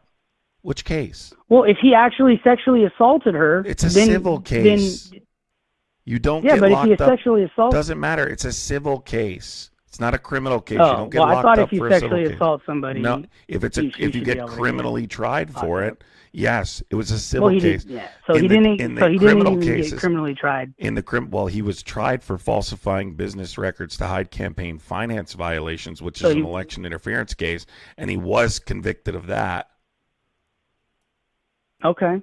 So falsifying business, which was the same thing that Letitia James got in trouble for, who was literally the person, I'm pretty sure, who was working on his case. No. Yeah. That's not the same thing. This is a criminal case. What are you talking about? But she falsified business. She literally. No, but the point is like, you guys, Democrats are trying to demonize him and then lock him up on same things that they are guilty of. So it says to me that you guys don't actually care about the American people. You just care about who's in power. You're confusing different cases, right? You're mixing up different cases because you don't truly know, like, what he did criminally. You talked about raiding Mar-a-Lago. What was your issue with raiding Mar-a-Lago? Do you know why? And it wasn't raided. There was a lawfully executed search warrant. Why was Mar-a-Lago? It actually was raided. It actually wasn't. It's called, they lawfully executed the search warrant. The FBI it's shows not a up. Raid. It's not a raid. The FBI shows up. A raid is when you kick the doors in and throw flashbangs. If it wasn't a raid, why did they search other areas that are arguably weren't even in interest, like his wife's? What do you mean weren't in interest? They had a search where she warrant. stores her clothes. No, they had a search warrant. Yeah, where she stores her clothes. They literally went through her clothes. They had a search warrant. Can you tell me do you know what that case was about? No, I just know they raided his house. So you have no idea what that case was about? Well, I can tell you. I can say they said that he had documents that were classified. But what else? Is that it? Well, to my knowledge, no, not even. But even close. then, Biden storing classified information in Chinatown, and Obama having tons of classified documents. All right, now I need to respond. You have to let me respond. So, a couple things. That's the kind of thing that's like. It's you guys are being like. Hold on. So you think Biden did this? Hold on. So you think Biden did the same thing as Trump? Well, I'm saying he had classified documents in the same manner that Trump did. But what was the difference between those cases? If his house was worthy, well, the difference was. Actually, no. Can you explain it to me? Yeah, you're way off. So first of all, there's a distinct difference between the Biden and Trump cases. And the most important factor is obstruction of justice. Donald Trump's second criminal indictment, what you're referring to as the Mar-a-Lago case, willful retention of classified documents, obstruction of justice. They investigated him for 18 months. During the course of the investigation, Donald Trump obstructed justice every step of the way, right? Lied on an affidavit, ignored a government subpoena, ordered that boxes be moved after receiving a government subpoena, enlisted people to destroy evidence. In Biden's case, which you're referring to, is also reference to willful retention of classified documents, but there wasn't intent because Biden didn't obstruct justice during the course of the investigation. If you read the Robert Hur report, Robert Hur, who is a Trump guy, quite literally said that the distinct difference between these cases is Joe Biden cooperated with the investigation, allowed for the search of his properties, right? Sat down for voluntary interviews, and most importantly, returned the documents when requested. So the difference is Trump didn't. He hid them. He lied about having them. He lied to investigators. He enlisted people to destroy evidence. He ordered boxes be moved after he received a subpoena. So that's what got him indicted in the first place. They didn't want to indict Trump, but he wouldn't cooperate with the investigation. Had you actually read the criminal indictment, you would know, and you would also see a recording referenced where Donald Trump's quite literally sharing those classified documents, including attack plans for Iran. Yeah, I saw that. With people who have no security clearance. So he wasn't just in possession of them. He was sharing them with people who have no security clearance. Joe Biden cooperated with the investigation, right? When his attorneys came across the documents, that's a fair point. He returned them. So there's distinct differences between those two in terms of his 18-month-long investigation. What other case did you have a problem with? Yeah. Well, I would have to look into that. I appreciate you. Let me just tell you something. He was incredibly. Let me just tell you something. He was so guilty in that documents case. Had that case ever gone to trial, he would have been convicted and potentially served jail time there. That was a case he might have gone to jail for. Because he obstructed justice. You can't lie to investigators. You can't lie on an affidavit. You can't ignore a government subpoena. You can't hide boxes from investigators. You can't enlist people to destroy evidence. The obstruction of justice by itself would have put Donald Trump in prison. Yeah. Well, then I think if, which I'm gonna take your word for it here. That's true. You can look it up. I think if that's true, I gotta look. But I mean, in for the meantime, right? Because you're right. I gotta look into that case a little bit more. But I think if that's true for me, then that's what it means is this really just boils down to whose level of corruption do you want? Because you got to also understand, and Biden has been guilty of all sorts of corruption and flip flopping on all kinds of things. Well, let me finish. Biden's been guilty of all sorts of things that arguably are wrong, right? And so is Obama, so is previous presidents, and that's the kind of thing that's like, okay, well, if let's say to a certain degree, Trump is an imperfect person, he's corrupt to some extent. Same thing with Biden, same thing with these guys. Then I'm going to choose my poison, and in this case, that's why I still support Trump is because. Arguably, regardless of whatever his flaws may be, there's things that he has been doing and is doing that I would much rather prefer as opposed to Kamala Harris and what Biden was doing, and even quite frankly, even what Obama was doing. So that do you trust? Because, like for example, Obama. Biden. Do you trust the Associated Press, AP? It's a pretty decent, credible source, right? This is straight from the AP. Robert Hur, the special counsel who investigated both President Biden and former President Trump regarding classified documents, highlighted clear differences in their cooperation. Hur stated that Biden fully cooperated with investigators, voluntarily turned over documents, consented to the searches of his homes, and sat for a voluntary interview, which Hur described as complete cooperation. In contrast, Hur noted that Trump allegedly obstructed justice, refused to return documents, enlisted aides to conceal records, and attempted to destroy evidence, actions that led to criminal charges against Trump. Hur emphasized that Biden's conduct was marked differently from Trump's, with the former showing respect for the rule of law and the latter facing serious allegations of willful misconduct and obstruction. Yeah. Well, well, that's the thing. It's like even for example with Biden, right? Biden had classified documents that technically wasn't even really supposed to be having as a vice president, and still actually had those documents. So like, but that's the point. Is like, okay, we're not going to sit here and pretend that Biden, Obama, people on the Democrat side are perfect. We're not going to pretend that they aren't doing a lot of these things.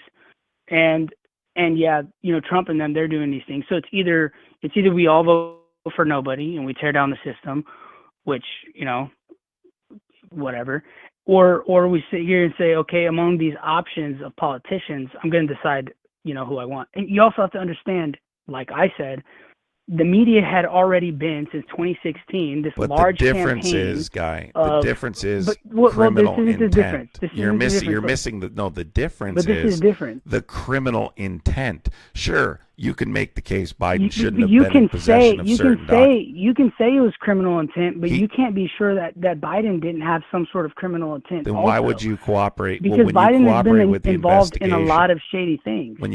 So first of all, right, they had, I don't know how long, they investigated him for 14 months and couldn't indict him. Democrats begged him, bring articles of impeachment. They couldn't even find evidence to support articles of impeachment. But furthermore, the difference is the intent to commit a crime.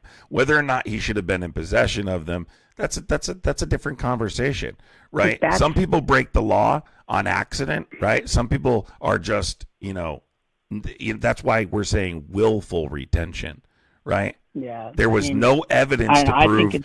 There was no evidence to prove beyond a reasonable doubt that Biden intended to obstruct justice, right, or break the law with criminal intent. In Trump's case, it was clear. So I'm trying to get you to note that the conduct is different. Yeah.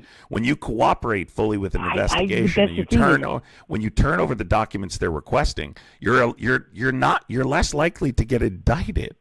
Intent. Yeah, but the thing is, I'm not necessarily buying all of that, because you're going to expect an average American like me to sit here and say, well, everything, they're saying about Trump is true because they just spent the last such and such years, even before Trump ran, Obama was caught spying on his campaign. You're sitting here, you're going to sit here and expect me to believe everything you're going to say about true and act like you're not going to try to use any lawfare, weaponizing of the Department of Justice. You're not going to try to do any of those things, especially when you already have a grip on some of those systems in the government. Like, for example, it just comes down to who's painting the narrative. Yeah, Biden could have cooperated in part because a lot of these people who are, in the FBI and CIA and all of these things are already preserving the same interests that he was. That might not even necessarily be Glitter true. Goddess and Christopher. Glitter Goddess, thank you so much. And Christopher, thank you so much for the 1999 super chat. Appreciate you, Christopher.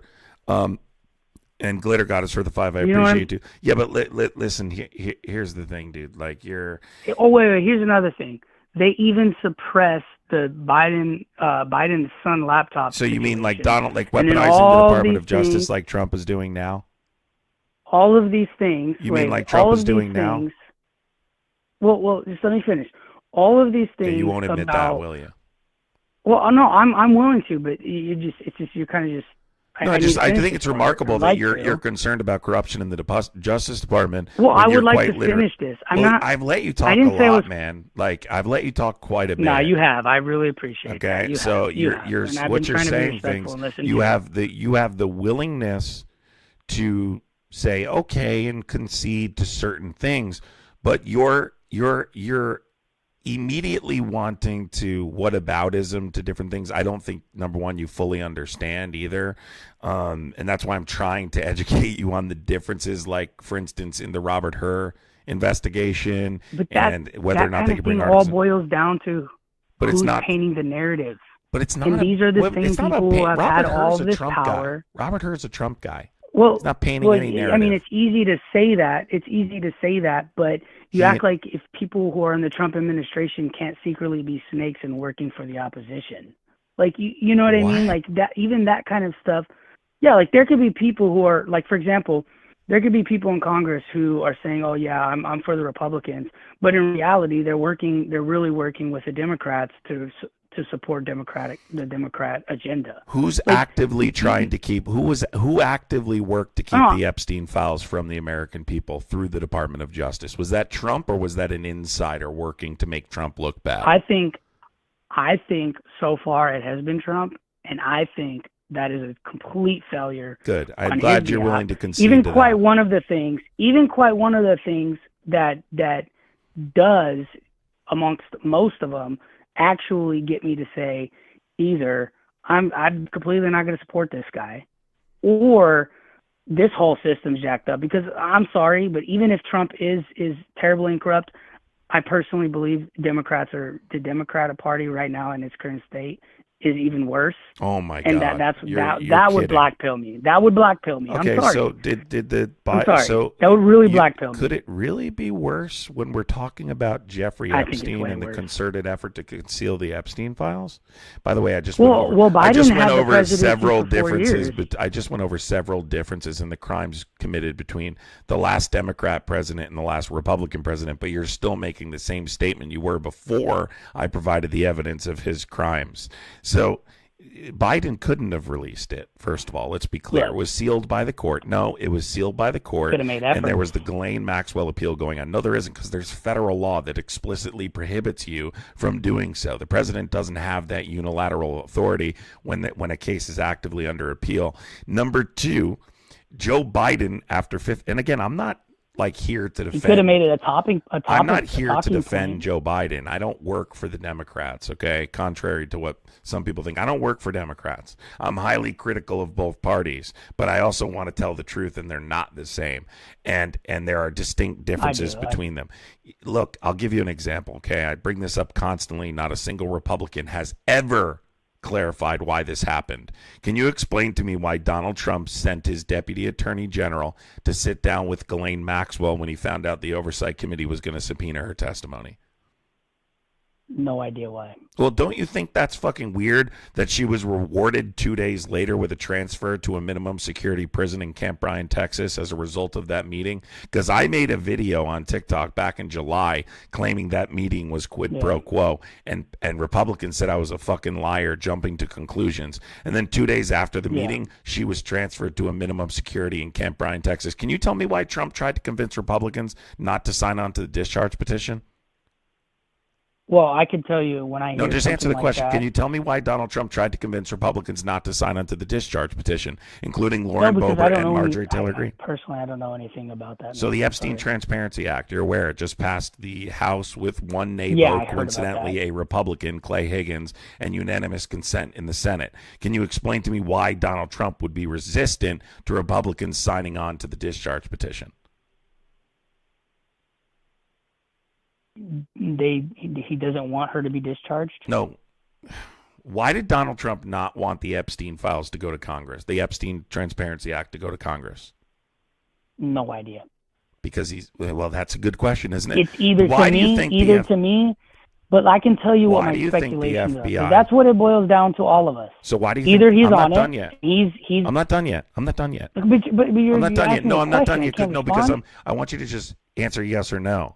So the FBI the director of the FBI, Kash Patel. But that was an open-ended question. The director of the FBI, Kash Patel, and the deputy director of the FBI, both Dan Bongino and Kash Patel, who built careers on social media claiming the Epstein files were the most important thing in American history. And if we don't release those Epstein files, it's going to destroy democracy. Why did Kash Patel, the director of the FBI, testify that there's no evidence any young girls were trafficked to anyone but Epstein himself? Probably. Guys, we have 1 minute left on the gifting goal. 1 minute left on the gifting goal, they'd probably kill him. Guys, 1 minute left on the gifting goal, everybody. What'd you say? Look. It's either to cover for Trump's. Let's go, Christopher. People are threatening. People are either like something like Israel. You know, the whole thing about Israel involvement in Epstein. I'm pretty sure some of these guys are going to get killed if they try to release that crap. I'm just forget all the conspiracies, because we don't have evidence of those things. We know there was affiliation with intelligence agencies. No, I know, but it's human nature, man. Okay, I wouldn't be surprised. Not a conspiracy. I wouldn't be you know surprised. What I mean? Okay, Christopher, thank you so much, and not another. Thank you so much. I appreciate it, and I agree, definitely. So that's why I'm trying to get through. Watch this. So here's the point, dude, right? If a president does these things and uses the Department of Justice and uses the FBI to conceal damning information about himself for the continuation of his administration, he should be impeached, right? Now, but that's the same thing that Biden did. No, it isn't. Biden didn't. Yes, do it that. is. They literally suppressed the Hunter Biden involvements in all of his business corrupt, even the big guy with Biden being the big guy, and suppressing the laptop. And they use the Department of Justice in these efforts, threatening people like the social media platforms, Facebook, Twitter, all these things to suppress these stories so he could have favorable outcomes in the election. So he was literally using the same system to try to preserve his administration. Okay, so first of all, that's a very surface level understanding of that situation. But I will say to you, you do realize Trump was convicted in a case that was about suppressing information and keeping it from the American people, right? Regardless of whether you're okay, but you got to understand a lot of these people voted who are for a guy that literally engaged. But you got to understand a lot of these people who are convicting him, like Letitia James, literally ran for her. I'm gonna put Trump in jail. First of all, guy, I know, but regardless, Letitia James doesn't convict people. I don't think you understand. You keep saying, excuse me, I'm sir. Gonna put this guy in jail. A jury convicted Donald Trump beyond a reasonable doubt. I know, but and that's an Alvin Bragg case. There's people who are sworn enemies of Trump who will do whatever they can to find any little thing on him that actually have power, judges, attorney generals, people like that, who are willing to do anything just to put him in jail. So in a lot of these cases, like fully Democrat-run states, people who are sworn out Democrats who are using their power and influence to bring these cases forward. That, to me, is more of a political, they're making more of political movements and less caring about justice. Okay, so again, Trump was convicted in an election interference case. That case was about suppressing a story, right? Right. Suppressing a story about an affair he had, right? So the American people would vote for him. You understand that, right? Okay. Well, I mean, it could be his public image, but like that's the same thing that all it wasn't about MLB his public players, image all because these he people didn't do it. He didn't do it until he was running for president. It was very particular to his campaign for presidency. But that's the same kind of things that all these rich and famous people do when someone comes up to them about some sexually assaulting case and they have some sort of hush deal going on. I mean, this is done by Democrats or this is not even necessarily done by people who are on political parties. This is just done by people who have a target on their back because they're rich. Let's simplify this conversation. All kinds clearly of people have done this me thing. breaking down criminal, like going back and forth with criminal conduct, which I can substantiate. Like if it was with an issue to you guys would make it a big deal when it happens to everybody, but yet you're only making it a big deal when Trump does it. That's the point where I say there's so much bias against this guy that I can hardly take what you guys are saying. I have to take it with a grain of salt. And I have to look at it because there's too much efforts to demonize this guy. And everyone wants to make it seem like, it's demonizing. It's about the Constitution. I literally explained the evidence to you in criminal cases. What don't you understand? You just want to make it seem like everyone does these things, so it's okay. By the way, Donald Trump's actively weaponizing the same systems that you're claiming you're against the weaponization of, which I think is crazy. Hey, listen, really quick. I'm just curious. I am. I'm just curious. I'm against it. I'm just curious, like a very surface level, right? Since getting through to you on evidence and criminal indictments and civil cases and things like that are not clearly landing with you. Do you support Donald Trump? Well, there are. There are things that I need to look into. It's just I'm taking your word for it for the time being, but I got to look into it. I got to trust but verify. That's all I mean. Well, I really think you should. And I appreciate you for that, by the way. I really do. Can I be honest with you though?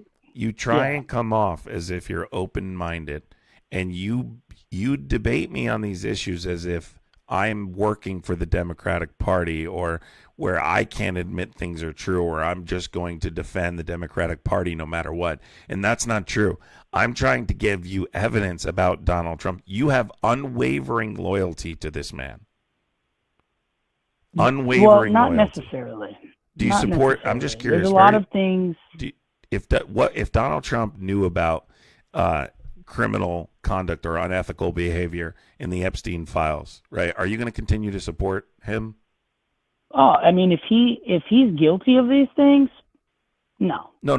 What if he? If he? I don't know if he directly engaged in the abuse, but what if he knew about it and didn't do anything about it? What if he facilitated it? What if he allowed it to happen at Mar-a-Lago? He facilitated it. Absolutely, definitely would completely reject him. Okay. Do you? But you also have to understand something? he was a whistleblower with the FBI. That's not true. Epstein. That's not true. It actually is. No, true. it isn't. He worked with the FBI. False. No, he didn't. As an informant. No, he did not. Yes, he did. No, he did not. That was a statement made by Mike Johnson. By the way, if that's true, why did Mike Johnson retract the statement and say, sorry, I got some bad information? It's not true. Why did the speaker claim that was true as well and then retract that statement? If it's true. It's because it's not true. Mike Johnson retracted that statement. You didn't obviously hear him retract it because he did. It's not true. He was not a whistleblower for the FBI. A lawyer who represented some of the survivors claimed he was cooperative when they reached out to him.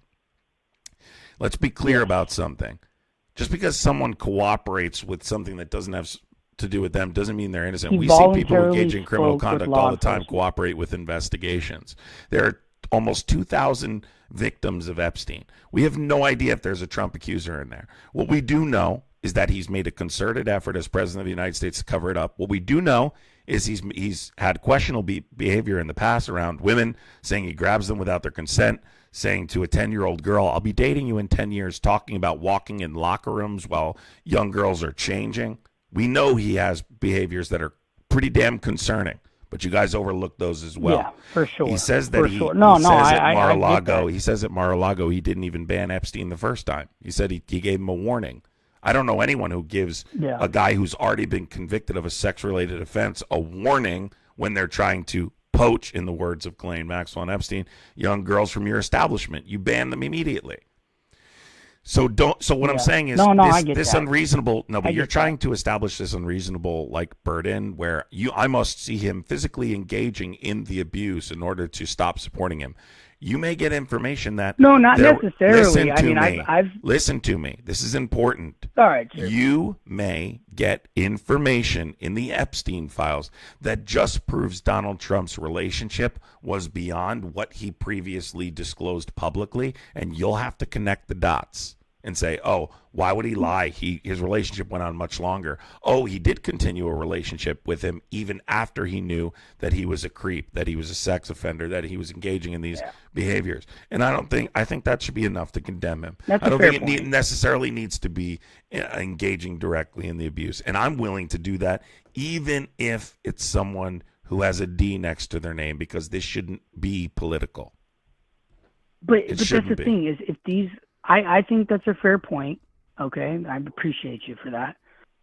But the issue about this whole political game from side to side arguing against each other on these things is, if these things are such an issue to you now, which if Trump's guilty of them, then so be it. Let him get the full weight of the law. Let him be condemned, right? But if you guys cared so much, or maybe not you, I don't want to put you in that category. You claim you're not necessarily Democrat. But if, for example, Democrats or people who I absolutely vote for Democrats. Cared so much about these things. I work with Democrats. If they cared so much about these things, how come no one made a big deal about, for example, when Gavin Newsom was cheating on his wife, no one made a big deal about Biden when Jill Biden was his children babysitter when she was 16 years old. What? And he later on married her. Yes. Wait. Look into it. On. She was how old? Into it. She was what? She wasn't a teen. She was babysitting. Underage. Yes, she was. No, not when they got together, but when she was their children babysitter when she was 16, and later on they got together. and then you have these things about Biden and the journal about his daughter. Where did you read that? Like, you haven't heard about that? Do you know how looked into that? Guy, so they didn't meet until she was in her. I remember reading a book that they met when she was in her 20s. Where can you give me a source? Yeah. And it might not necessarily be Joe Biden. I'm pretty sure it is. I will give you the source. Please give me a source right now. No, right now. I need the source. I will give you the source. Okay, I'll wait. Let's not talk anymore. I'll give you the source. Okay. Yeah, let me find this source for you. I'm sure I can find this on a fact-checking website too that it's been debunked. Let me look that up too. Because I bet you I can find this on either AP or PolitiFact or nope, here we go. Reuters, everybody. Fact check. I knew it. False claims about when Jill and Joe Biden started dating. They met in 1975. The Post claimed Joe Biden began dating Jill when she was their teenage babysitter, claiming she was under the age of consent at the time. These derogatory posts can be seen here, and here. These posts are misinformation and were flagged as part of Facebook's efforts to combat misinformation. So, you just read something off Facebook. That's false. Then it is false. No, there was a lot of stories going on about it. There was a lot of stories. I appreciate you. Thank you for fact checking me, because there was a lot of stories coming out about that. And apparently, I didn't look at my sources good enough. Do you see how dangerous it is? If that's a false story. Do you see how dangerous it is? Do you see how dangerous it is to spread misinformation like that? But nevertheless, I mean, she was a mistress.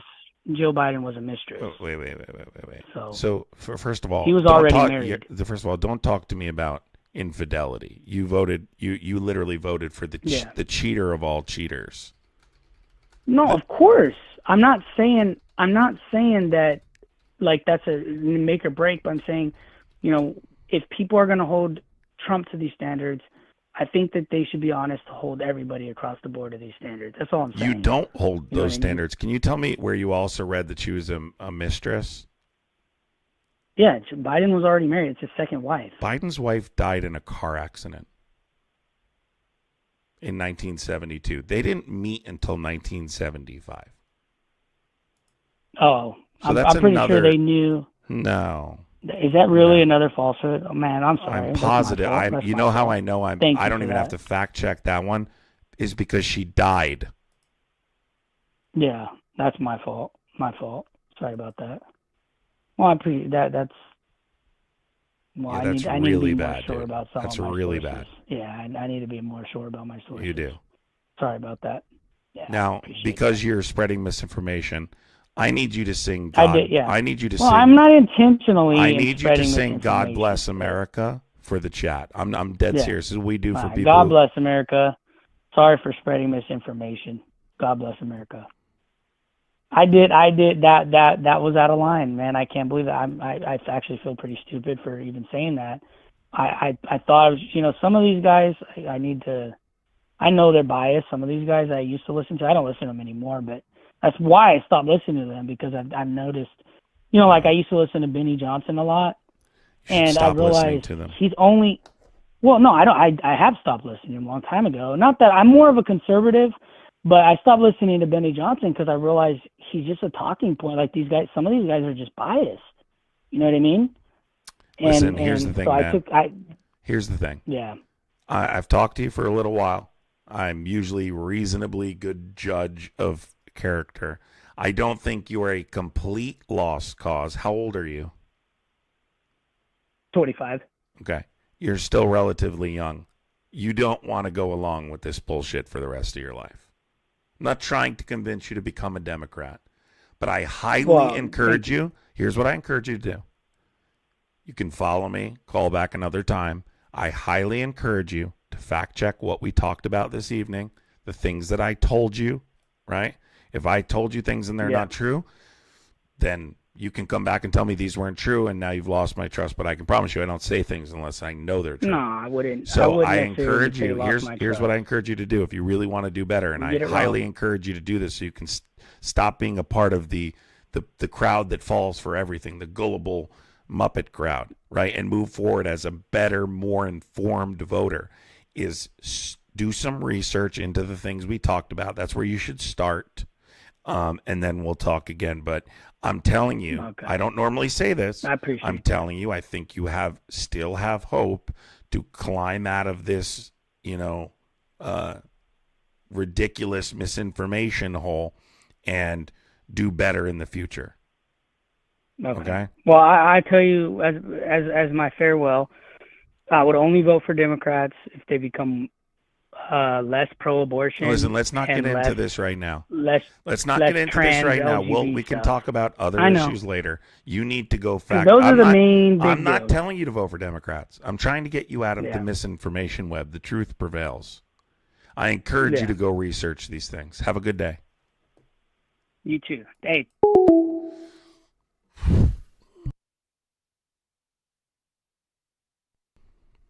Man.